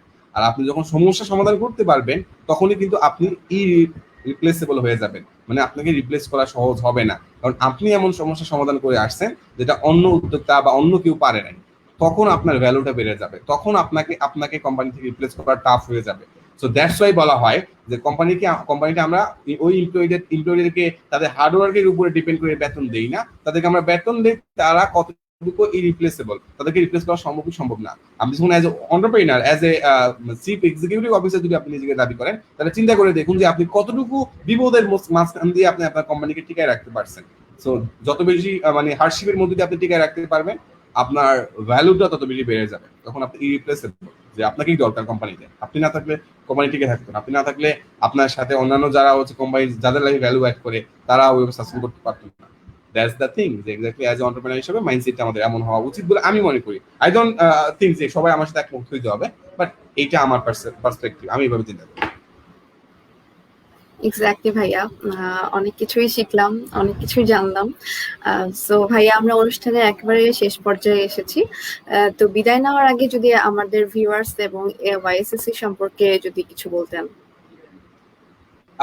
সেটা হচ্ছে সবচেয়ে ভালো লাগছে যে এক্স্যাক্টলি হচ্ছে অন্টারপ্রেনারদেরকে মানে সব ইয়ং অন্টারপ্রেনার যারা রয়েছে, অ্যাসপায়ারিং অন্টারপ্রেনার্স, একটা হচ্ছে দুইটা, একটা হচ্ছে ওয়ান্টারপ্রেনার, একটা হচ্ছে অন্টারপ্রেনার। ওয়ান্টারপ্রেনার মানে হচ্ছে আমি উদ্যোক্তা হইতে চাই, হ্যাঁ। আরেকটা হচ্ছে অন্টারপ্রেনার, সে উদ্যোক্তা হওয়ার জন্য তার সবকিছু আছে, and he know how to play the game, he know everything ins and outs, that's called entrepreneur. So তাদের সবাইকে মানে তাদেরকে সবাইকে শেখানোর জন্য, তাদেরকে তাই না, বললাম না যে হচ্ছে উদ্যোক্তারা কিন্তু সমস্যাগুলো ইনস্ট্যান্ট পায়, নতুন নতুন সমস্যা পায়, নতুন নতুন সমাধান করে। কিন্তু তাদেরকে যদি হচ্ছে যারা আগে, যেমন আমি যে লাইফে ধরাগুলো খেয়েছি, আমি যে লসের সম্মুখীন গুলো হয়েছি, সেগুলো যদি যারা জুনিয়র হিসেবে এই ফিল্ডে আসবে তাদের সাথে আমি শেয়ার করতে পারি, তাহলে সে কিন্তু ওই ভুলটা আমি যেভাবে লস খেয়ে করেছি সে ওইভাবে লস খেয়ে করবে না, সে আরেকটু ভালোভাবে সে কিন্তু জিনিসগুলো করতে পারবে, সে আরেকটু কম ভুল করে যেটা করতে পারবে, তার ড্যামেজটা একটু কম হবে। সো ওই সেক্ষেত্রে আমি বলবো YSSE এই কাজটাই করছে। অন্টারপ্রেনারদের তাদের গল্পগুলো যখন তারা সবার সাথে শেয়ার করছে, তারা তাদের ভুলগুলো যখন সবার সামনে বলছে, মানুষ একটা ফেজে আসছে যখন ভুল স্বীকার করতে কিন্তু সমস্যা থাকে না। মানে আমি এখন আমার ভুল স্বীকার করতে দোষ নাই, মানে এক্স্যাক্টলি আমি ভুল স্বীকার করে আলটিমেটলি আমি আস্তে আস্তে মানে সলিউশনের দিকেই যাচ্ছি। আমি অনেক সমস্যা সমাধান করে আসছি, আরো সমস্যা সমাধান করব, আমার কনফিডেন্স সমস্যা সমাধান করার ফলে একটু বেড়েছে, সামনে আরো যখন বড় সমস্যা সমাধান করবো আর একটু বাড়বে। সো এটা একটা প্রসেস। সো আমি মানে আহ্বান জানাবো যারা উদ্যোক্তা হইতে চায়, নাম্বার সবচেয়ে কঠিন যে জিনিসটা সেটা হচ্ছে শুরু করে দেওয়া। আর এই শুরু করে দেওয়া জিনিসটাই অন্যের কাছে কঠিন হইলেও আমার মনে হয় এক্স্যাক্টলি লাখ লাখ কোটি কোটি মানুষ এই অন্টারপ্রেনারশিপের জার্নিতে জয়েন হয়েছিল, সামিল হয়েছিল। তো আপনার যদি উদ্যোক্তা হওয়ার স্বপ্ন থাকে, জাস্ট শুরু করে দিন, যে কোনো আইডিয়া শুরু করে দিন, এরপরে নিজেই ওই গতিটা খুঁজে পাবেন যে আপনার কোন দিকে যাওয়া উচিত, কি করা উচিত, কোনটা বাদ দেওয়া উচিত, কোনটা আপনার একদম আঁকড়ে ধরা উচিত। জাস্ট শুরু করতে হবে, জাস্ট ডু ইট। নাকি একটা হচ্ছে ইয়ে আছে না, মোটো আছে না, just do it, simple, just do it, then বাকিটুকু হচ্ছে you will learn on the process. আপনি ওই প্রসেসে সব বাকিটা শিখে যাবেন, এরপরে কি কি পড়তে হবে না পড়তে হবে। একটা যদি বলে নেই, আমি আমার মনিরুদ্দিন, আমি আমার একটা ইউটিউব চ্যানেল রয়েছে, সেখানে আমি আমার অন্টারপ্রেনারশিপ এই জার্নিতে যা যা শিখছি, সেই জিনিসগুলো, যে বই পড়ছি, বিজনেস রিলেটেড যে বই পড়ছি, সেইগুলো আমি হচ্ছে নর্মালি রিভিউ দেওয়ার ট্রাই করি, বা ব্লগ আকারে ইনফর্মালি বলার ট্রাই করি, যাতে যারা অ্যাসপায়ারিং অন্টারপ্রেনার্স রয়েছে তারা ভ্যালু পায় বা তারা শিখতে পারে। কারণ আমি অনেক লসের মধ্যে দিয়ে বা অনেক হার্ডশিপের মধ্যে দিয়ে একটা পজিশনে আসার ট্রাই করেছি। আই নো যে এটা মানে ইটস নট এমন কোনো পজিশন না যেটা হচ্ছে বাংলাদেশ আগে কেউ অ্যাচিভ করে নাই, অবশ্যই আমার আগে অনেকে অ্যাচিভ করেছে, but I am happy with my position, what I have নাও। আমার এক্সাক্ট আমি যে কাজ করছি, আমার এখন যা আছে, আমি তাদের মাশাআল্লাহ হ্যাপি। তো এরকম যারা যার যা আছে সে নিজে সে হ্যাপি থাকতে চায়, তাহলে আই থিঙ্ক আপনার যেটা স্বপ্ন আছে সেটা শুরু করে দেওয়া উচিত। কারণ স্বপ্নকে শুধুমাত্র ওই স্বপ্ন লেভেলে রাখলে বলা হয় idea is shit without execution. So এটা একটা বিষয়, মানে আইডিয়ার কোনো দাম নাই। মানে আপনি যদি এটা এক্সিকিউট না করেন, যত সুন্দর আইডিয়া থাকুক না কেন, যত বড় ব্যাপারে আইডিয়া লিখে রাখেন না কেন, আপনি যদি ওইটার জন্য কাজ না করেন, ডিসিশন না নেন বা কাজে না নেমে পড়েন, ইটস ডাজন্ট ম্যাটার। আইডিয়া এমন অনেকের আছে, আইডিয়া এখন এমন না যে আপনার আইডিয়া বললে কেউ আইডিয়া চুরি করে সেটা করে ফেলবে, না রে ভাই, এত সহজ না। আপনি আইডিয়া থাকলে ওটা শুরু করে দেন, সিম্পল। আপনার আইডিয়া কেউ নর্মাল চুরি করবে না। এখন আরেকটা দিতে পারে, এখন হচ্ছে কর্পোরেট মগল থাকে, বা যারা হচ্ছে ট্রাই করে যে এক্স্যাক্টলি একটা কোম্পানি ভালো করছে, ওদেরকে আমরা অধিগ্রহণ করি। সো এই ক্ষেত্রে আপনি চিন্তা করবেন যে আপনি এটা নিজের মতো চালাতে পারলে ভালো করবেন, নাকি হচ্ছে তাদের আন্ডারে গেলে বা অধিগ্রহণ করার ফলে আপনি আরো ভালো করে চালাতে পারবেন, আপনার ফিনান্সিয়াল একটা ফ্লো আসবে, আপনি ভালো করে কোম্পানি চালাতে পারবেন, সেটা আপনাকে ইস্যু করতে হবে। এটার জন্য অবশ্যই আমি বলবো প্রচুর পড়তে হবে। অন্টারপ্রেনারদের মেইন যোগ্যতা হচ্ছে পড়া, প্রচুর পড়া। এই হার্ভার্ড বিজনেস রিভিউ সিরিজে যাই পাবে, যেখানেই পাবেন পড়ে ফেলবেন। আর হার্ভার্ড বিজনেস রিভিউ লিখে সার্চ করলে গুগলে পর্যাপ্ত রিসোর্স চলে আসবে, সেখানে অথেন্টিক রিসোর্স রয়েছে, বিভিন্ন কোম্পানির ডিসেকশন রয়েছে, কোন কোম্পানি কেন ফেল করেছে, কোন কোম্পানি কেন ভালো করেছে, অনেক ডিসেকশন রয়েছে। You can study that. এগুলো স্টাডি করলে আপনি বুঝতে পারবেন আপনার কোম্পানির ক্ষেত্রে কোন ডিসিশনগুলো নিতে হবে, কোনগুলো বাদ দিতে হবে। And that's all about it. করতে হবে প্রচুর, শুরু করে দিতে হবে এখনই। শুধু আইডিয়া রাখলে চলবে না, কাজ শুরু করতে হবে, এটাই মেইন কথা। কাজ শুরু করলেই কাজে ভুলগুলো করবেন। আর উদ্যোক্তা যেহেতু হতে যাচ্ছেন, তার মানে আপনি ভুল করবেন, এটা শিওর। মানে কোনো পারফেকশনিস্ট উদ্যোক্তা হয় না। যারা ভুল করে, বেশি বেশি ভুল করে, তারাই বহুত উদ্যোক্তা হয়। যারা বেশি বেশি রিস্ক নিতে পারে, বা যাদের ওই হারানোর ভয়, কি আপনার হারানোর ভয় কিছু না, আপনার স্বপ্ন, আপনি স্বপ্ন দেখছেন। আপনি যদি বলেন যে বর্তমান নিয়ে যদি আপনি হ্যাপি থাকতে পারেন, তাহলে আপনি তো কম্পেয়ার করছেন না কারোর সাথে। সো আপনার স্বপ্নের সাথে আপনি যদি কম্প্রোমাইজ করেন, লস আপনার, দ্যাটস ইট। আপনার স্বপ্নের সাথে আপনি যদি কম্প্রোমাইজ না করেন, লাভ আপনার, দ্যাটস ইট। স্বপ্ন পূরণ করা হচ্ছে মেইন বিষয়। There is no one to tell you যে ইটস নট ইউর থিং। আপনি আপনাকে বলতে পারেন যে এটা আমার থিং, আমি কাজে করবো, এই কাজ করে আমার ভালো লাগে, এই কাজে আমি করবো। এইভাবে অনুরোধ করতে পারলে মরার পরে শান্তি পাবো, না ভালো কাজ করে মরেছি। ইয়েস, শুধু শুরু করে দিতে হবে। রাইট, আইডিয়া তো শুরু আছে, করতে হবে। That's it, just do it. Idea তো আছে, আইডিয়া সবার কাছে আছে, আইডিয়া অ্যাভেলেবল। আপনি গুগলে সার্চ Yes. দেন যে হচ্ছে আমি এডুটেক কোম্পানিতে আছি, আমি তারপর হচ্ছে হেলথ সেক্টরে আছি, আমি হচ্ছে প্রোডাক্ট রিলেটেড সেক্টরে আছি, কারণ আমি এই রিলেটেড অসংখ্য আইডিয়া পৃথিবীতে আছে, কয়জন মানুষ শুরু করেছে সেটা হচ্ছে ম্যাটার। Yes. আইডিয়ার অভাব নাই, আইডিয়া অ্যাভেলেবল, আইডিয়া আপনি সবখানে পাবেন। আপনার ইউনিক আইডিয়া আছে, আপনি লিখে সার্চ দেন, দেখবেন যে কেউ না কেউ এটা ভেবে ফেলেছে অলরেডি। উবারই পৃথিবীতে প্রথম না, উবারের আগে অনেক উবার ছিল, মানে উবারের আগে এই টাইপের অনেক বিজনেস মডেল ছিল, পাঠাওয়ার আগে এরকম বিজনেস মডেল ছিল, অনেক মানে অনেক এডুকেশন কোম্পানি বাংলাদেশে হয়তো নতুন মনে হইতে পারে, এর আগে ইন্টারন্যাশনাল মার্কেটে এটা অনেক আগেই ছিল, সবই ছিল। সো আপনি যদি সার্চ করলে বুঝতে পারবেন যে এর আগে অনেকেই জিনিসগুলো ভেবেছে, বাট আপনার মাথায় যদি এমন কিছু চলে আসে যেটা আগে কেউ ভাবে নাই, আপনি রিসার্চ করে দেখলেন কোথাও আপনি পাননি, দ্যাটস গুড। তার মানে আপনার এটা স্কেল আপ হওয়ার অনেক সম্ভাবনা রয়েছে। তো শুরু করে দিন না, বসে থাকা দরকার কি, শুরু করে দিলে দেওয়া। এক্স্যাক্টলি ভাইয়া, অসংখ্য ধন্যবাদ আজকে এত ব্যস্ততার মধ্যে আমাদের সময় দেওয়ার জন্য। আশা করছি হ্যাঁ, আজকে আপনার এই সবাই বরাত, সফলতার সবাই story বরাত। Yes, yes. So আশা করছি আপনার এই সফলতার স্টোরি শুনে দর্শকরাও অনেক অনুপ্রাণিত হয়েছেন এবং আপনার কাছ থেকে অনেক কিছু শিখতে পারলাম, আমি নিজেই অনেক কিছু শিখতে পারলাম। আশা করি দর্শকরাও অনেক কিছু শিখেছেন, জানেছেন। অ্যান্ড যারা এত সময় জুড়ে আমাদের সাথে ছিলেন, অসংখ্য ধন্যবাদ দর্শকদেরও। আজ এই পর্যন্তই, দেখা হবে আগামী পর্বে ইনশাআল্লাহ। তো ততক্ষণ পর্যন্ত সবাই ভালো থাকুন, সুস্থ থাকুন। এখানেই শেষ করছি আজকের শো। আল্লাহ হাফেজ। আসসালামু আলাইকুম।